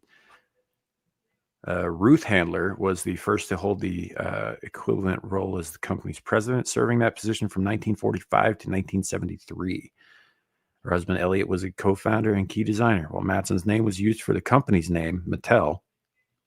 But Ruth was the primary driver of its strategy and success, particularly after inventing the Barbie doll.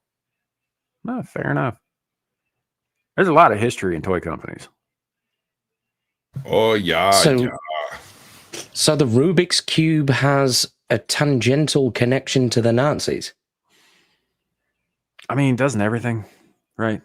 If you're to believe, yeah, everybody out there, like, doesn't everything have some kind of tangential connection to the Nazi part? You know, it was really funny a while back when what was it? It wasn't Harry Sisson, it was the other kid.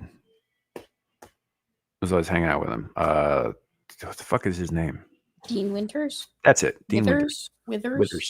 Dean Withers. You know, it makes me think of his life is going to be so fucking funny when he gets old and people start looking at retro episodes of Scooby-Doo. He'll be old man Withers for real. Anyway, there was a picture of him in front of a VW Bug holding a fucking Fanta.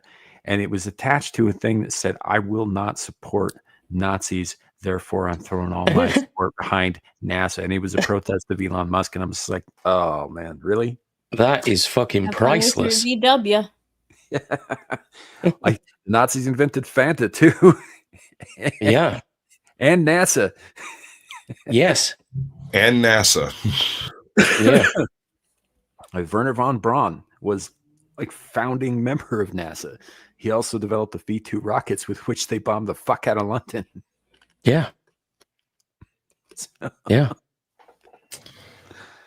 as a matter of fact, he was more or less the father of modern rocketry. One of my favorite quotes absolutely. from Ron after one of the early V2 tests, it launched and landed within like 50 yards of the given target they were aiming at. Someone asked him how the test went, and he said the test went flawless, but it landed on the wrong planet. Yeah. That was one of my favorite quotes by him. And then he went on to, arm and aim at people anyway. Yeah. So I don't think he probably didn't have much choice, in all fairness. Oh, sure. But he was, a Nazi. I mean, whether he was conscripted or whether he joined up, he was a Nazi. Yeah. Leafy says, "What's NASA?" If that is a serious question, I will absolutely tell you. I feel like him putting it all caps for NASA means he's trolling. Yeah. Maybe don't bite on every one of them that come floating along, dude. Yeah. All right, fine. That way. Look at that. That is my chat. So, just keep that in mind. Like maybe it's a commentary on the fact that NASA sucks and Elon's freaking I almost said Starfleet. Starship, although he will probably eventually call it that because Yep. What is his NASA equivalent company called? SpaceX. SpaceX. There it is. I was going Starlink with it and then dial up. That's all. Yeah. Well, you're probably thinking of that and Space Force, which is now, a military division in the United States. Oh, I'm aware. Yeah. Yeah. You wanted to say Stargate? I mean, I kind of. Did you know? I'm sure some of you knew, but did you know that in the Cheyenne Mountain Complex in Colorado, there is a door marked Stargate? It opens onto a broom closet, but that's not the point. The point is somebody in the military thought to put that there. I love that they did. I would be offended if they hadn't. Yeah. Old Blindy. Most people in this country don't live in London. I would argue at this point, London's more or less just a waypoint for all the incoming immigrants. Yeah. Yeah. So. Yeah. Nerds were everywhere. London is lost. It's not British anymore. Hasn't been for a long time. I kind of feel the same way about Atlanta. Not gonna lie. Oh yeah. Yeah. There's a reason we call it the lost city of Atlanta. It's not just a play on words. It's really not. I mean, most of the politics of Georgia orbits around the effects of three cities for the most part: Atlanta, Athens, and Savannah. And whichever way those three cities come down, it's a close run race between them and the rest of the state. So, yeah. I don't know, man. I don't know. It's Wait, what's Zilege talking about? He's talking about he didn't know about the Cheyenne Mountain Complex and the Stargate closet door. Zilege lives in Colorado? Yeah. How did I miss that? I don't know. He's mentioned it several times. He's actually angry with you. He'll get over it. Yeah. That's what I told him. So, but it's it is what it is. I don't know. There's some places that are just fucked, and we let them get fucked, and they're not. There's here's the thing about being fucked: you can't get unfucked. So, what do a virgin and a soap bubble have in common? Uh-oh. One prick and they're both gone. I knew I'd heard that before. Yeah. Yep. That's pretty good. I heard a terrible Thank you, Cluu. I was unaware of this. I don't have a neighbor that I talk to almost daily that's black. We know. You just I mean, made. I was just going to put this out there. I've been to Commerce City. I know there are plagues. But Commerce City is just a bunch of warehouses now. Yeah. Hey, Sam, I got to ask you daytime. something, man. I need you to stop beating around the bush, bro. Yo. You just going to shave it? Get to the point. All right. That was a good segue. We found there's a new, so yeah, the segue to the thing. Kim Kardashian is launching a new line of specialized underwear, one of which I think will benefit GHAL greatly on account of her missing bush. I hate this. We found it. Congratulations, boys. This, ladies and gentlemen, is a thong with fur on the front.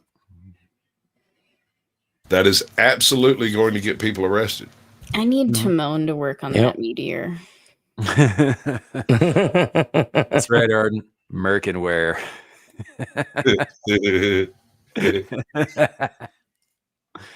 Unedibles.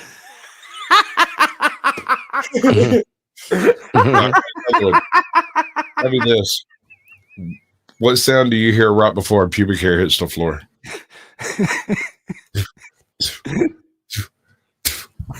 Gross. That was good, dude. Unedibles.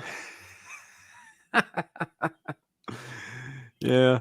Heard about this. Look, the way I look at it, as funny as this is, like who the hell is going to buy something like this? First of all, right? Drones. Yeah, just why? Patients, maybe, but because it's not like it just falls. Just falls out on their head. Definitely arrested. But it's the same people that have to have the newest iPhone. That's who buys things like this. Wait, maybe this is for the drag queens. You think there's enough hair there to tuck behind? I mean, I don't know. She got a real big ass. Maybe it's a real big bush. I don't know, man. Can you imagine wearing that shit backwards? It just keeps riding up.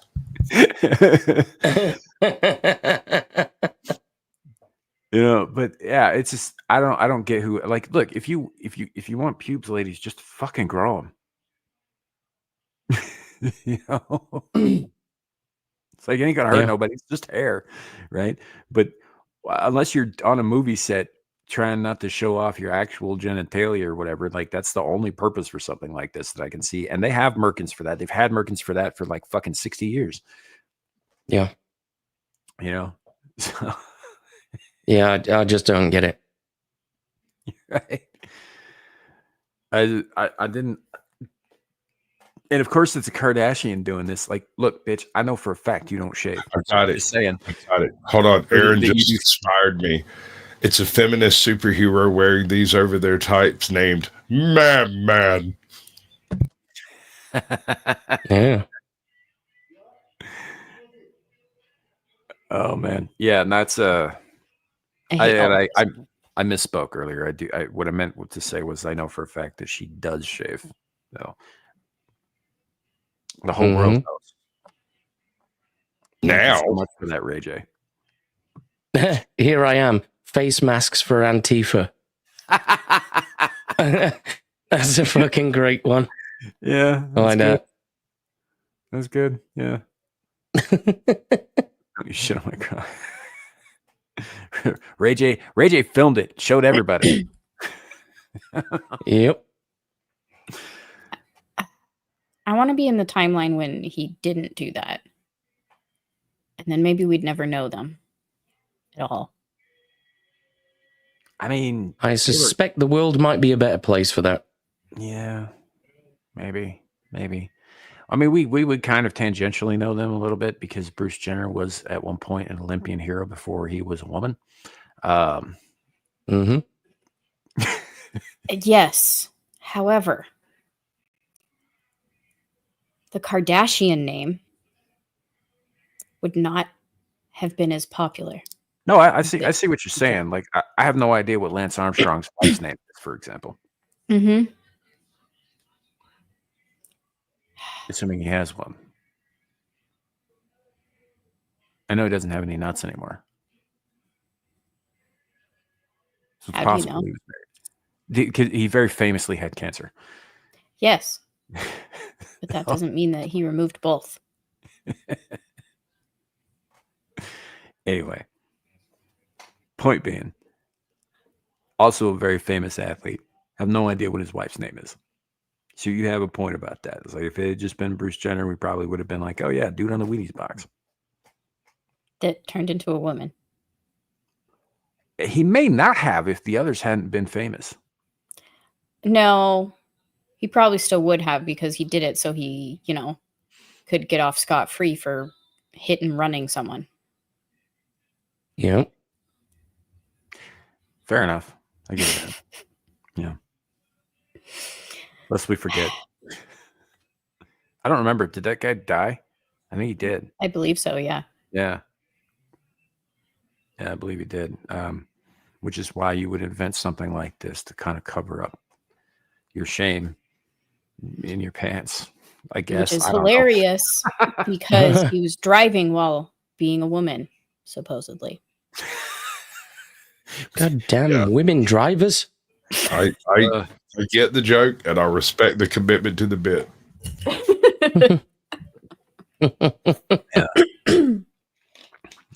Never drive while being a woman.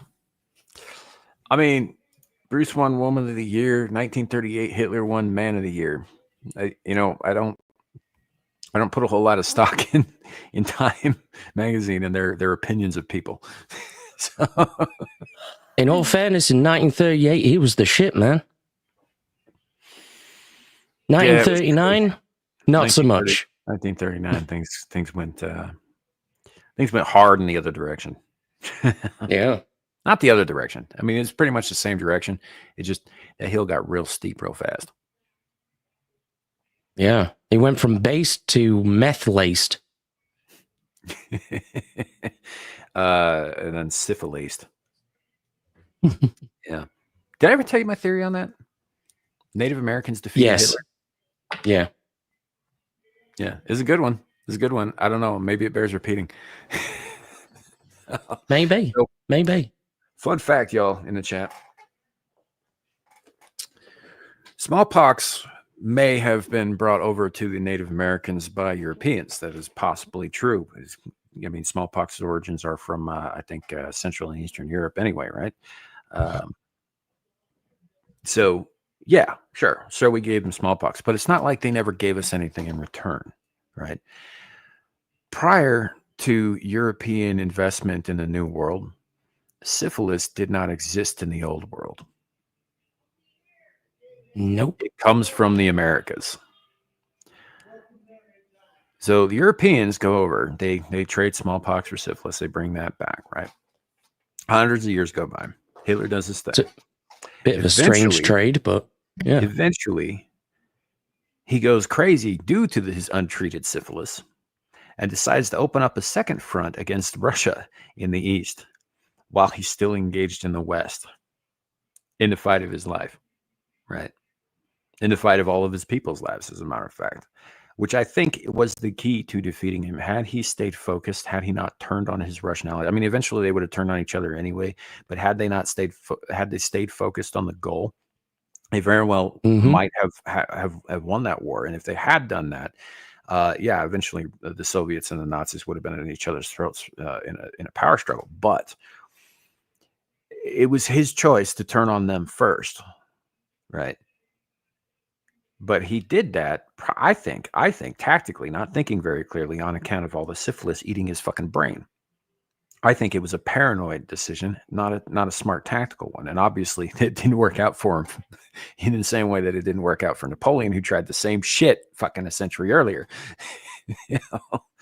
Yeah. Or 2 centuries earlier, however long it was. But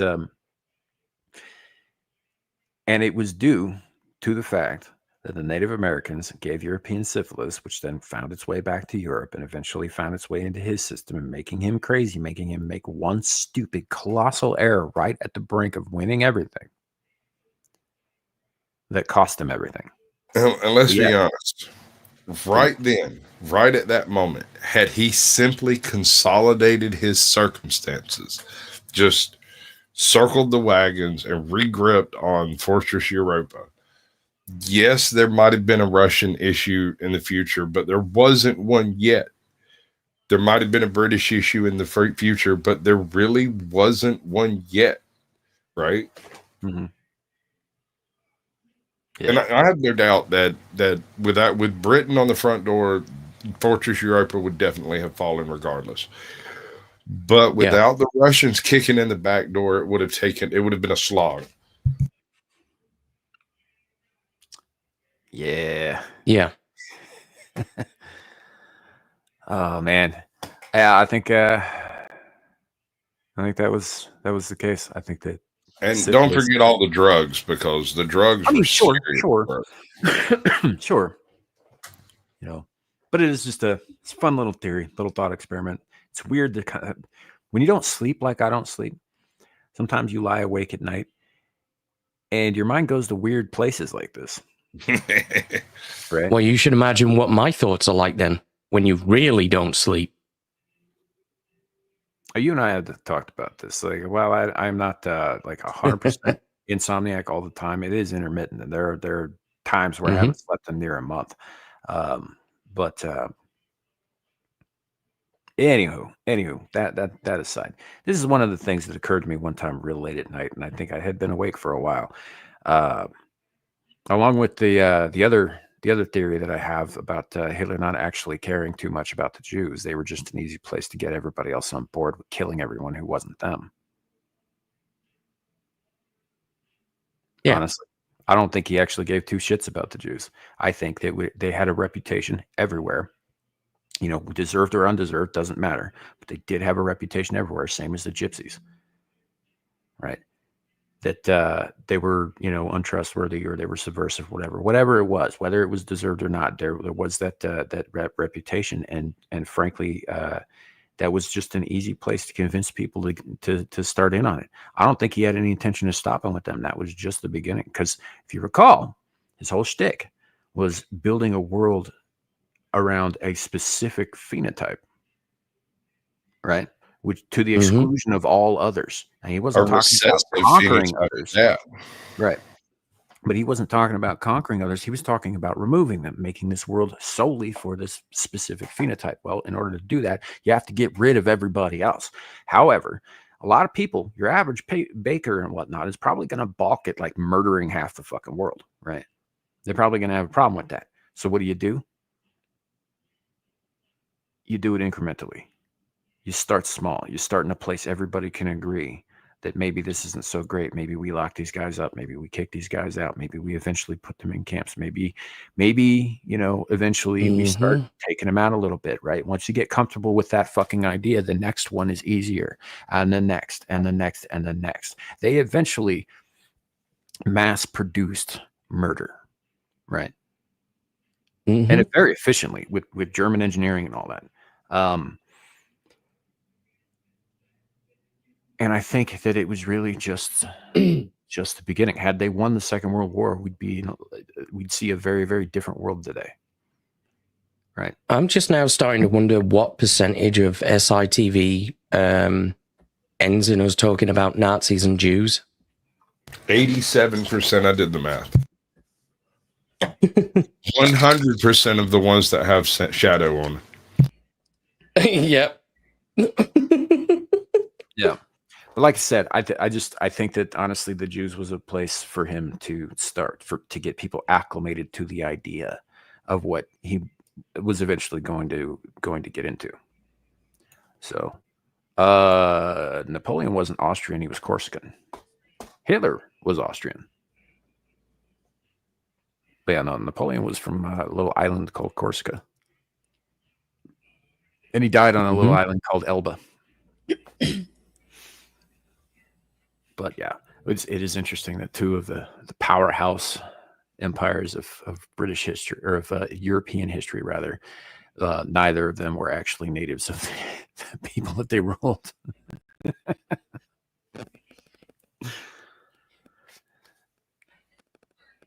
But yeah, no, it was just a thought that I had. I don't know if it holds water. It just made sense to me.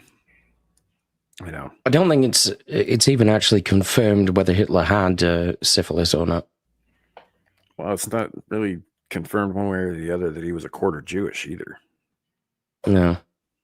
You know, on his mom's side, which would make him by Hebraic law Jewish. By Jewish law, yeah. Mm-hmm. Yeah.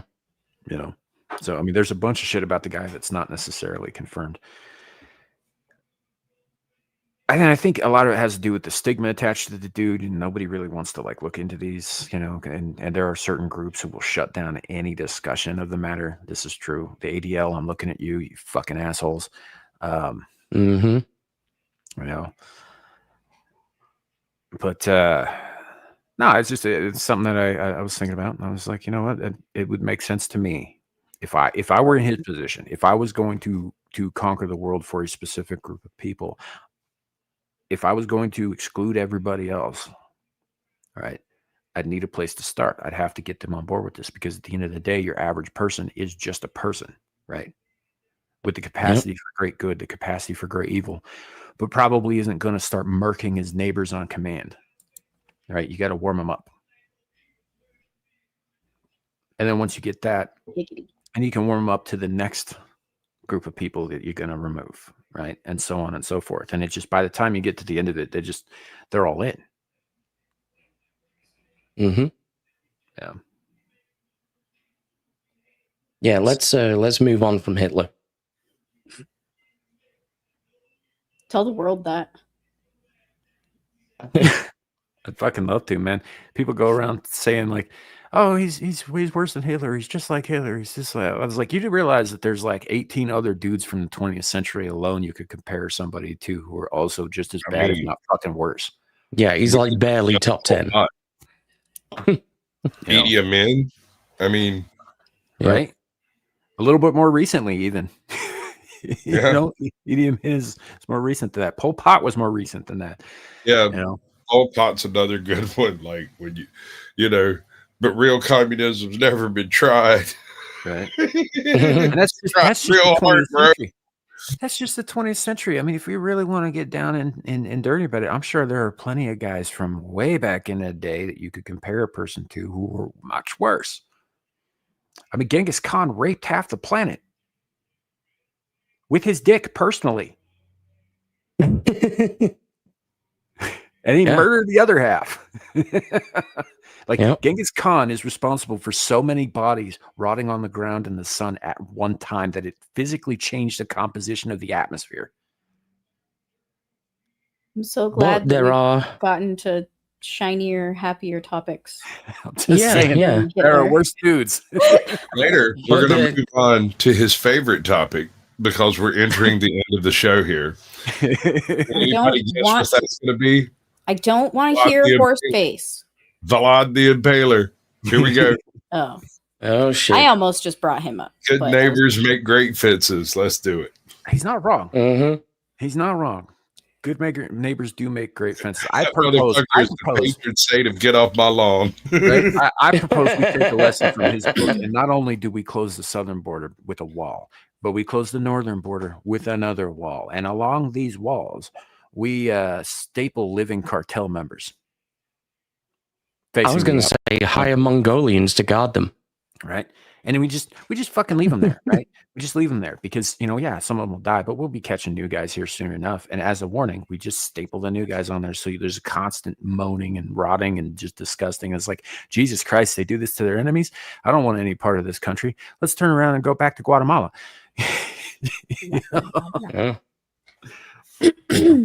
If nothing else, can we at least get that done in AI? Right? Because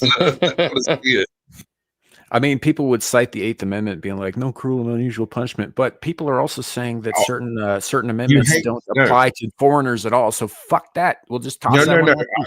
I can win that hands down. It'll never even go to court. You hang them on the other side of the wall. That's what I'm saying. Yeah. On the other side. Yeah. Like on the Mexican side. No longer matters. You know, we'll have a bunch of cartel dudes stapled on the Canadian side of the wall. We'll have like a bunch of fucking moose, right, stapled to the wall. Because, like, honestly, what do they got? What do they got? We got to be worried about. Trees. We're gonna string up some maple trees over there. Y'all be on your P's and Q's. Right. A couple of beavers. They got like I've heard this said before. I think I've said it before, but they've got like 4 Mounties named Pierre.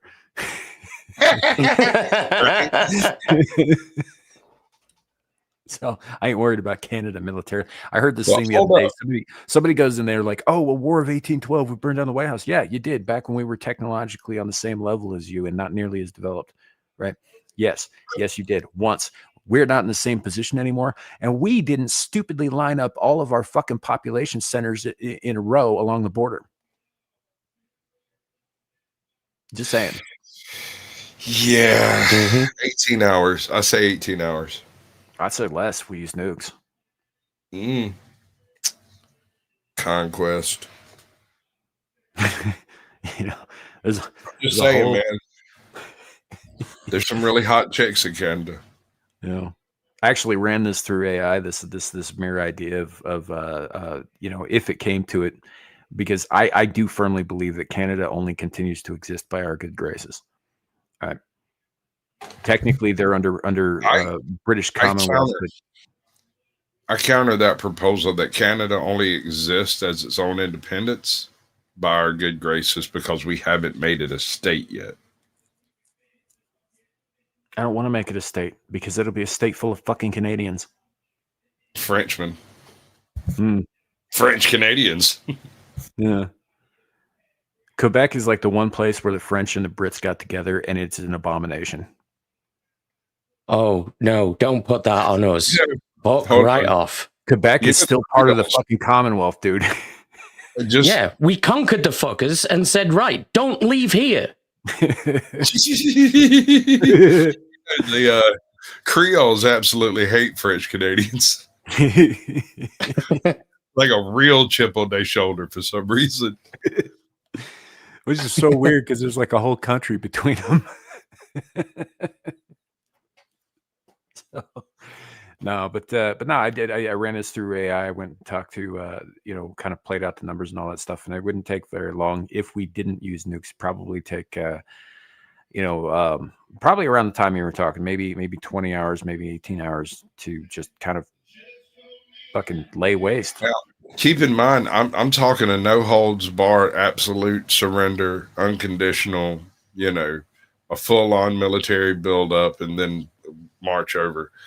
18 hours. Yeah. Double O, have a good night. Thanks for hanging. Peace out. I just, it wouldn't take very long. All we'd have to do is knock up the population. Like you knock out all the population centers, right? That's 70% of their entire population. It is a simple solution and a final. That's 70% of all Canadians live in those areas. Right. Yep. I'm not saying that we should do this. I'm just saying that we haven't done it because we choose not to. It's not because Canada's not a fucking. It's not because Canada's a threat. Because it's not. Not even a threat in hockey, let alone real world shit. Used to be Edmonton. Used to be a fierce force on the ice, but not so much anymore. Not anymore. Not that I haven't really followed hockey since that bullshit with Ray Bork back in the day. Jesus, Sam. I'm still miffed about that shit. Like I get he wanted to retire with the Stanley Cup under his belt, but they threw that fucking game, man. That was horseshit. Anyway. Speaking of ancient times. Yeah, that game happened before Shadoo was born. Most things happened before Shadoo was born. Right. Yeah, that's not saying much. Pretty sure the first Pokemon game came out before he was born. Yeah. I wonder what he would do if you gave him Pitfall to play on the original Atari. Yeah, Double O, reach out to me. Samuel the Infamous on Twitter at Hentai Surprise or hentaisurprise@gmail.com, man. So yeah, let me know. Depends, Aaron. Do you agree or not? Because just saying. I mean, look, Speaking truth. we have Canadians that we know and love, like Aaron, like LePo, well, I could name half a dozen people, the Melees, you know. I mean, although James did say some bullshit about Hellraiser the other day, I might consider leaving him behind. But that's fine. I'll just take my wifey. you know, but like we know Canadians who are good people that wouldn't necessarily be a burden. But the fact of the matter is a majority of your compatriots, I don't want in my country. I don't want part of my country. I certainly don't want them having any kind of voting power in my country any more than I would allow Cuba to do the same.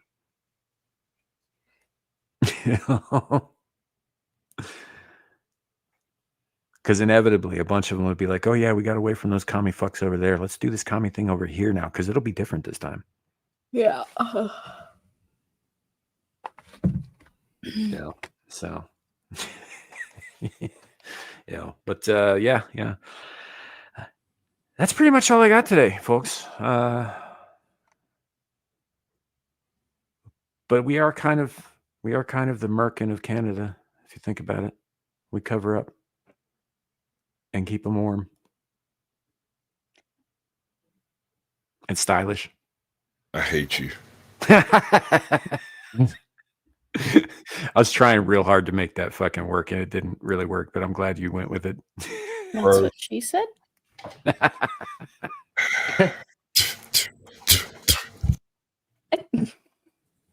Yeah. Oh man, I think that'd probably be the show. We did cover all the things that I had for today. I'm impressed. It's almost like when you have a decent co-host in here to run shop, it works better. Fucking go figure. That was a direct shot at you, Gal. You gonna take that shit? I don't care. I wasn't here, so. Yeah. Aaron is trans-American. See, you can't say shit like that because trans-American also means like crossing America. Yeah. You know? I identify as American, and I'm going to take those American values to my own government in time.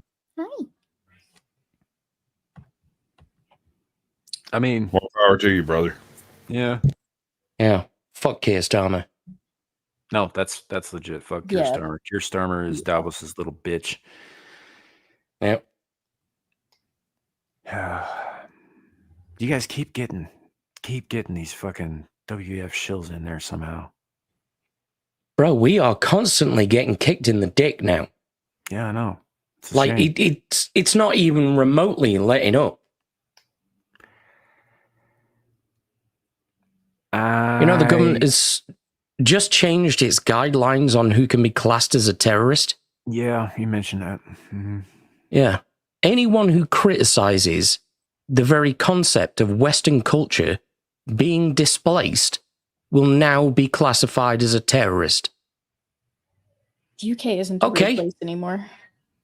Well done. You've now got a nation full of them. Yep. I mean, what the fuck are you going to do? They have to reclassify it that because otherwise they have to acknowledge that the people who walk into bakeries with bombs strapped to their chests are actual terrorists. Yeah. And we can't do that. No, that would offend certain demographics. Yeah. So Zilege, they are. That's one of the things. This is one of the reasons that I got so like weird about the whole like Jewish cabal thing. Look, there are multiple groups of bad actors. Some of them are working together towards common ends. For now, and in this case, yeah, I think certain Islamic elements are very much in cahoots, right? There was a couple of years ago, there was a WF conference, I guess, that was hosted in Dubai with like Arab leaders from all over the fucking, you know, various different Arab states and whatnot, all showed up to listen to, you know, guys like. Well, Schwab was still in charge at the time. Go on and on about like sustainable energy and lowering populations and, you know, global banking systems and all this stuff. And they were, of course, all on board with it. Now, the problem here is that eventually, like Russia and Germany in World War II, they were eventually going to turn on each other. If they can manage to keep their differences in check until they achieve the commonality of their goal, that will be a problem for everybody. Hopefully it won't. it won't come to that. But so far, it kind of looks like they're managing to do so. That's my contribution to conspiracy theory shit. Although I don't think it's a theory. I think it's absolutely a conspiracy, but I don't think it's a theory. Yeah. Davos is 100% funding a lot of this stuff. 100%. And encouraging. Yeah, for sure.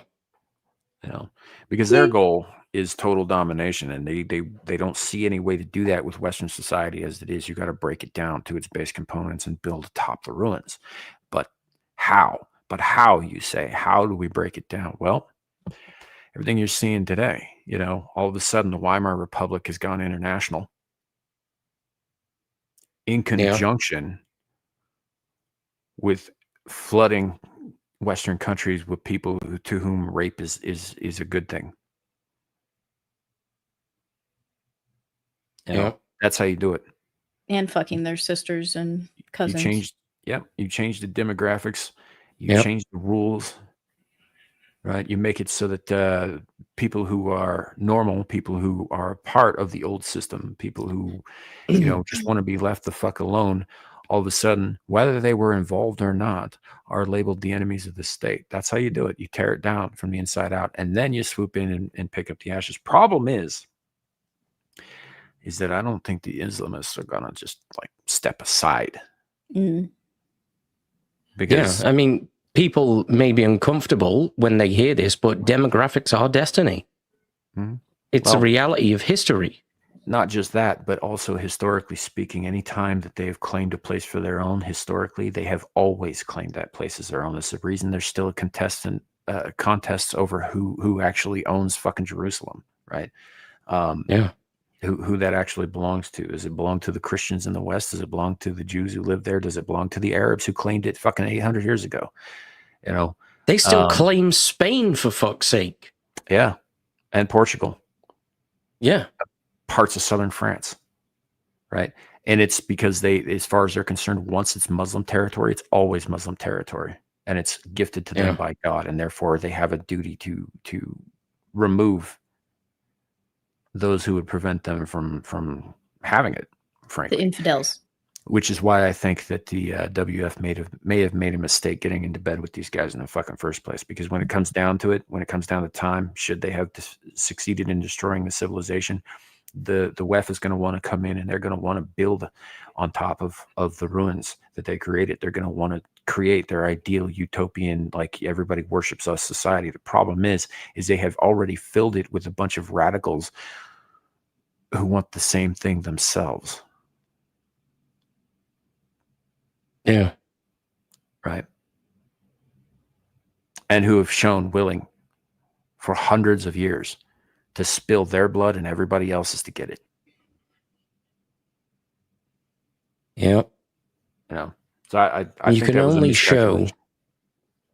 show the same kind of mercy to those types of people that they would show you as an unbeliever.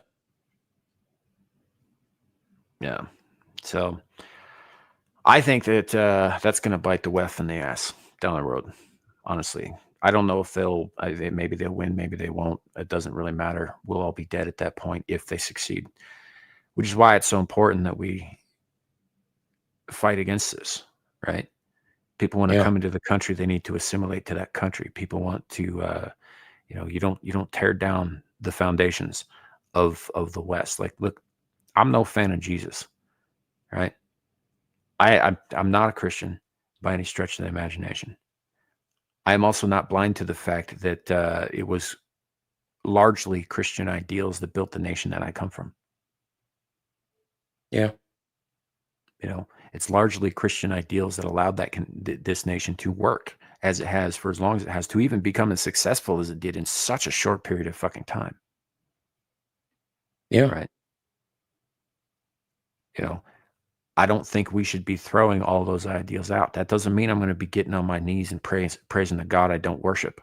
That's not going to happen. But I will defend those ideals. Yep.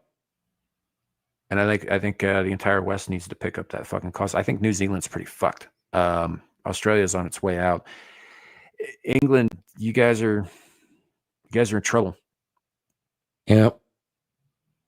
You're out, bro. England's Yeah, done. It's cooked. The entire Commonwealth is going down. Yeah, Ireland is completely cooked. It cannot recover from the demographic change that has taken place. Even if you were to stop all immigration tomorrow, you are looking at a very different Ireland in 10 years. That's funny because I have a coworker who just told me that she's very close to getting her Irish citizenship, and it'll just be sad when she goes to move there because her daughter is on the other side and won't be coming with her, but the rest of her family will. Yeah, and she'll arrive in Ireland, and there's no Irish there anymore. Yeah. I was just, nodding along, placating, because this is at work. She's telling me this stuff, and I'm just like, that's fine. Florida doesn't need your votes anyway. Have fun. Yeah. They're doing all right without you, so. Yeah. Well, it's funny because there's now a growing movement across the UK and Ireland for forced remigration, as in forced deportations. Yeah. And if the government doesn't start doing it, things are going to turn really nasty. Yeah. I'm talking like 1776 style. And at this point, we need it. I don't think that's a bad thing, honestly. I think no, obviously, I don't either. Obviously, you and I had talked extensively about this shit behind the scenes too, dude. You know how I feel about fucking unnecessary bloodshed. Right? I don't like the idea of taking out people if it can be fucking avoided. I don't think it can be in this case. Yeah, I'm right there with you. I think you got to a point where you don't have a choice anymore because all of the usual channels have been exhausted and supplanted. Yeah. And the public has been beaten down over and over for decades now. And every single government has said, we're going to do something about this. Nothing changes. It gets worse. Another government, we're going to do this. Nothing changes for the positive. It gets worse. And we're just running out of people to vote for. Yeah. So why bother voting? Power needs to be taken. And that's just the sad reality of it. Hey, I got a question, and this goes to nothing that's been said in the last 27 minutes, but are you familiar with the Sherman Doctrine? It rings a bell. Just investigate some of those Civil War generals running around and see if any of them might be named Sherman and might have a doctrine to use in unusual circumstances.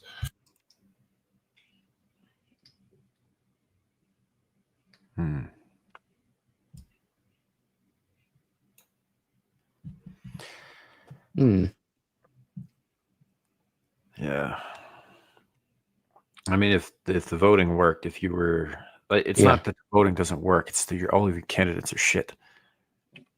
And none of them are for the nation that they're supposed to be representing. We have a similar problem in Congress. None of the people in Congress, I don't care who they are, actually represent their fucking people, right? They get in there on the pretense of this, and then they go and they do whatever the fuck they want. And this happens every time with every single fucking one of them. Sometimes their goals align with mine, but most of the time it aligns with theirs, period. And that's a problem everywhere. Now, occasionally you get a win, like Japan saw with their new prime minister. Yeah. So far, anyway. But and she's taken a lot of her cues from not only Shinzo Abe, but I would say Viktor Orban. Yeah. Just fuck them, kick them all out. Yep, the public's spoken. They're sick to death of the relatively small amount of migrants they've already got and just said, no, fuck off. Yep. Now, and she's also mostly talking about illegals. She's talking about if you don't have a good reason to be here, you shouldn't be here, even if you're here legally. But It is generally very hard to migrate to Japan. Mm-hmm. So a lot of the people that are there that aren't from Japan are either there on temporary work visas or they're illegals. Yeah. And they could just revoke all of that, boot them out tomorrow. And they should. I agree. I think they should too, honestly. Yeah, because if they keep going the way that we've been going, there won't be a Japan. Yep. And then where will I get my anime tentacle porn? Right? Exactly. You have to get like that off-market fucking North Korean shit, man. That's no good. No, that North Indian crap, dude, that's no good. Yeah. The Chinese shit, hell no. They're not even real tentacles. I mean, it has an exoskeleton. And for some reason, there's always a picture of Kim Jong-un. Yeah. Imagine getting fucked by a Kim Jong-un face tentacle monster from now until the end of time. No, I mean just the picture on the wall in the background of the illustration, because they're required to do that in every house. Oh, well, of course, yeah, that's the wallpaper. Yeah. His face is everywhere. Yeah. Do you ever hear that the interview that Joe Rogan did with Yeonmi Park, where she was talking about the pictures of fearless, glorious leader, and how if something happened, if your house caught on fire, if you didn't grab that picture first and it was completely undamaged, like they would punish your entire family for 3 generations. Yeah. Right. I could well believe it. Can you imagine a government like that making mass marketing and selling? I don't know what you're talking about. There is no war in North Korea. Or Ba Sing Se. Whichever. Yeah. Well, by that logic, he also has no asshole and just absorbs all the nutrients. Oh, let's not forget that Kim Jong-un also, like all of his male predecessors, gets a hole in one every single time he plays golf. Yeah. I hear tell that he only plays golf with Chuck Norris for a challenge. Yeah. And somehow Chuck Norris loses. That's the most unbelievable part of it. That's horseshit. That is completely fabricated fucking bullshit right there. You know, Chuck. That's how you know it's propaganda. Yeah. Chuck Norris doesn't lose, man, ever, except to Bruce Lee that one time. Well, yeah. What happens when an unstoppable force meets an immovable object? Chuck Norris wins. Yeah. Yeah. Every damn time. Yeah. Anywho, England, take a country back. Yeah. Scotland, same to you. Wales, I mean, I would tell you to do the same, but the English more or less raped your entire culture. That shit's kind of your language out of you. So I mean, it's technically part of England, but don't tell them that; they'll get mad. It is now, certainly. It has been for about 700 years. Right. Yeah. That's what I'm saying. Like taking your shit back is going to be a little bit more difficult. That's all I'm saying, because most of it was racist history. But see, the thing is, the English have been in Wales for so long that they're Welsh and you're English. I'm sorry, it's the way it is. Yeah. They're natives, and so are you. Yeah. Yeah. So I don't know. Maybe it wouldn't have been such a problem if they had just considered shortening their fucking street signs. Honestly, I think that's where all the enmity came from, is that the English couldn't read the fucking signs, and they were just like, what the fuck? Why are there no vowels?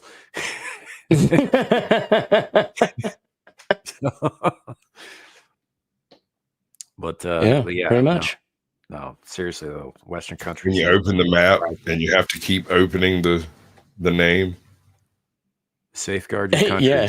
Western man, safeguard your countries. And if your government will not stand up and safeguard your countries, you need to do it, and you need to safeguard those countries from those idiotic leaders as well. Yeah. You know, send. You know what you should do? Y'all should fucking deport everybody who doesn't fucking belong, and then deport Starmer along with them. Oh, mate, I'd deport him to the ocean in a fucking heartbeat. Put him on one of those little dinghies and set him out to float. Yeah. I mean, y'all got plenty of them over there on the French seacoast. You just toss him in one of them that all the guys get out of and just kick that sucker back out there in the ocean. If there's one thing you guys have an abundance of now, it's little boats that are only little boats. We're packed with like 12. I suppose technically we've now got a naval force superior to the Chinese. Hey. That's right. We've got so many dinghies versus their fishing boats. Ladies and gentlemen, we have lived to see the rise of the British Navy once again. Yeah. And it's manned exclusively by foreigners. All of this checks out. This is all solid. Right. This is the story I'll be telling my children. That the reason the sun never set on the British Empire is because they all moved to Britain. All of them. Everyone. Yep. Everyone ever. Suddenly I'm British. Yeah. So, Aaron, fun story based on your comment about Momo, your flying lemur cat. Before I ever saw that show, one of my brother's college buddies was our roommate, and he got a new dog and named her Azula. I had never seen the show at that point. That's a dick move. And he thought like it was great, and they were all kind of laughing because they knew. And then I eventually watched the show a couple months later, and I was furious. I was so mad. I'm like, how dare you name that dog after that evil whore? Well, I mean, she was 14, so whore might be a little excessive, but don't care. Yeah. Spawn of the devil, evil whore. Is Azula. Yeah. But not the dog. The dog is sweet.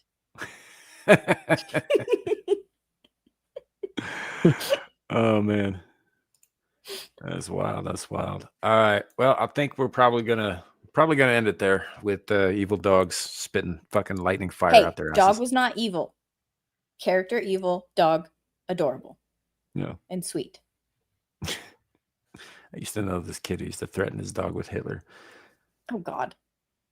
Yeah, what? It was the whole thing. Back in the 80s, you know, I was a kid myself, and he had his beagle, and whenever the beagle was bad, he's like, "Don't make me get Hitler. I will give you to Hitler. I will send you to Hitler's camps." We're like 8 years old. Dog. He didn't really know what he was saying, but I want like a big, beefy guard dog type of dog, and I want to name it Hitler. No. I was wondering where that sentence was going. I have a ginormous mastiff named Mussolini. A mastiff would work. I support this. I think German a Shepherd Rottweiler doesn't named quite Jesus is a good thing. Ironic. You know, I'll get a cane corso and I'll name it Hitler. Yeah. Like you guys heard that joke, right? The one about the burglar and the parrot. Mm-mm. Burglar breaks into a house. Hears a voice from the corner saying Jesus is watching you. Goes over there. There's a parrot right in the dark corner. And he's like, "What's your name, parrot?" And parrot says, "Moses." What kind of people would name a parrot Moses? The same kind of people that would name a Rottweiler Jesus. I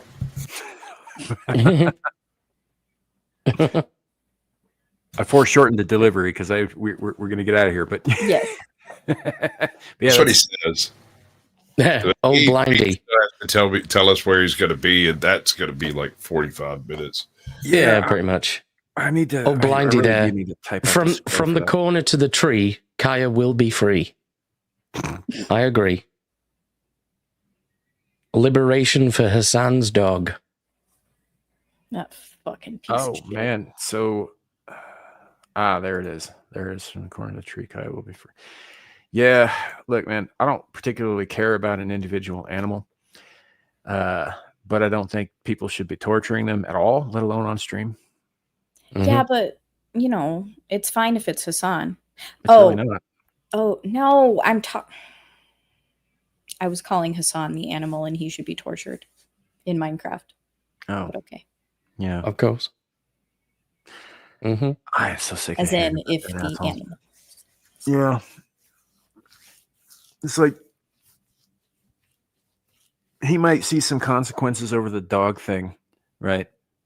Which is the weirdest goddamn thing. Not from Twitch. No, but from his subscribers. He's losing subscribers left and fucking right. Oh, I know. That is turning on him. Mm-hmm. I know. Right? They didn't turn on him when he advocated for murder one of the 1,700 times he did. Yeah. He's just a fucking oxygen thief. No. So I don't know, but I don't, as far as like the Twitch thing, like, yeah, he ain't going to lose anything there unless he actually gets fucking taken to court on actual charges. And unless that happens, I see him, dude is kind of like Destiny in that he's a cockroach. Nothing you do is gonna get him to go away. You know? Yeah. Which is unfortunate. Anyway, I don't want to get into this shit. Fuck Hassan, fuck Destiny, fuck all those fucking people. I'll pass on that, but not literally, Gal. Jesus Christ. Anyway, let's go around the horn. To annoy you, Sam. We're Sasquatch. I know you got to get out of here soon. We'll let people know where they can find you, man. Tomorrow, 8:30 Eastern, I'm at the Blast Radius with Captain Curmudgeon. We're going to be comparing some Superman movies back and forth across time and whatnot. Wednesday, Ajot's Corner, where we're going to watch bad people do bad things and laugh at them uproariously for doing it in front of cops. And unless I stumble across somebody to interview between now and then, I'll be back over here next Saturday with Sam. You should interview Gal. I should. But she doesn't like me. I can tell by the way she holds her mouth when she looks at me, all gaping. She laughs maniacally all the time. Oh, dude. No, I'm down. Dude. You got my Twitter. Torch just dropped. Gabriel Torch just dropped a new video that we're not going to show tonight, but we probably will next week. How does one hold their mouth? With their hands? That's one of those interior monologue things. Hey, Abe, your turn. Yeah, go ahead. You can find me everywhere. Abe's going to get you. It's probably going to be easier to find me on Twitter because I usually repost the streams I'm on. Don't start yawning, you cunt. Okay, now. I'm probably going to be streaming practically every day of the week. But check me out on Tuesday for the Jack and Abe show. Hump Day Chinwag on Wednesday. Possibly more gaming streams on Thursday, as well as the Stargate streams I do with the Full Aussie people. Friday, I might be playing Demonologist with Yarnwich and Queen Comic's wife. Would you fucking stop it, you cunt? I didn't do it on purpose. It's always. God damn. No, it's fucking Sasquatch as well. He's sat there just uncomfortably moving around in his seat like, oh my God, this is taking forever. I didn't do it on purpose. I said nothing, sir. It's all in your head, and that's a you problem. I can fucking see you, bitch.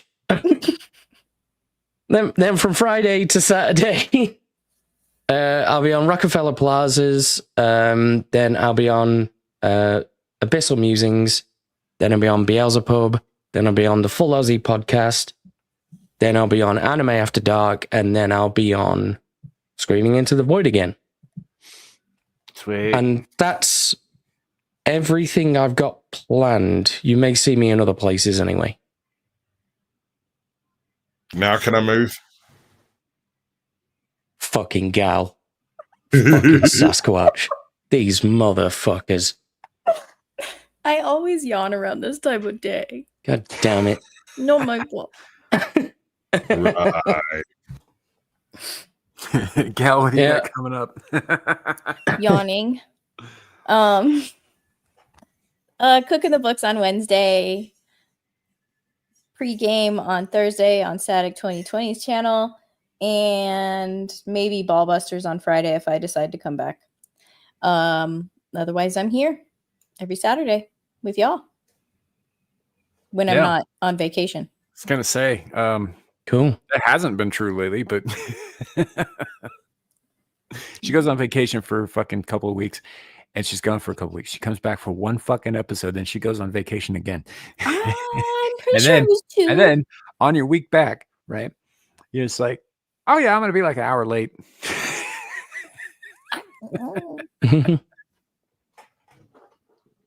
I was running errands. Yeah. Hey, Charlie.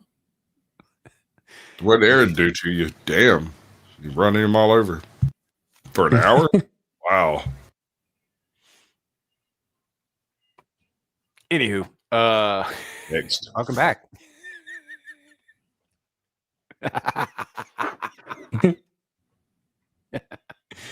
All right, folks. Bullies. Yes. Yes. Make bullies great again. Right. All right, folks. We're gonna get out of here before we do real quick. For me, right, we do this every week, Screaming into the Void. It's a continuing thing that probably won't end until I die. I'm gonna wither away here on the internet at some point in the far future, long after you all are dust, on account of being eldritch and eternal and all. And just like that, we're also doing a show on Fridays called Abyssal Musings. Come by; it's a lot of fun. Otherwise, you can find me over on Beelzepub for Beelzehub on late Friday nights, early Saturday mornings. Every other week, I'll be over on Adam the Renaissance Nerd channel for the Stream of Consciousness, I believe we're calling it now. Got an episode under our belts already. And you can also find me hanging out with Amira on her channel whenever she goes live. Exiled Lioness 2. If it's not, if political ain't your game, you know, that might not be the place for you, or Red Pill or any of that stuff. But if it is, yeah, come on by. Just don't be a dick about it, because I am the head moderator and I will boot people. That said, thanks for coming. Thanks for hanging out. I think we actually managed to get to all of the topics and then some. Here we are, a half hour past when we ran out of stuff to talk about. We're still talking, so not bad, not terrible, not not bad. See y'all next time. You heard joke? Is this going to be one of those ones where I'm going to have to cut you off halfway through? Never mind. I'm just asking. Have a great night, everybody. Remember, it could always be worse. It could be raining flaming cobras. Bye, everybody. Bye.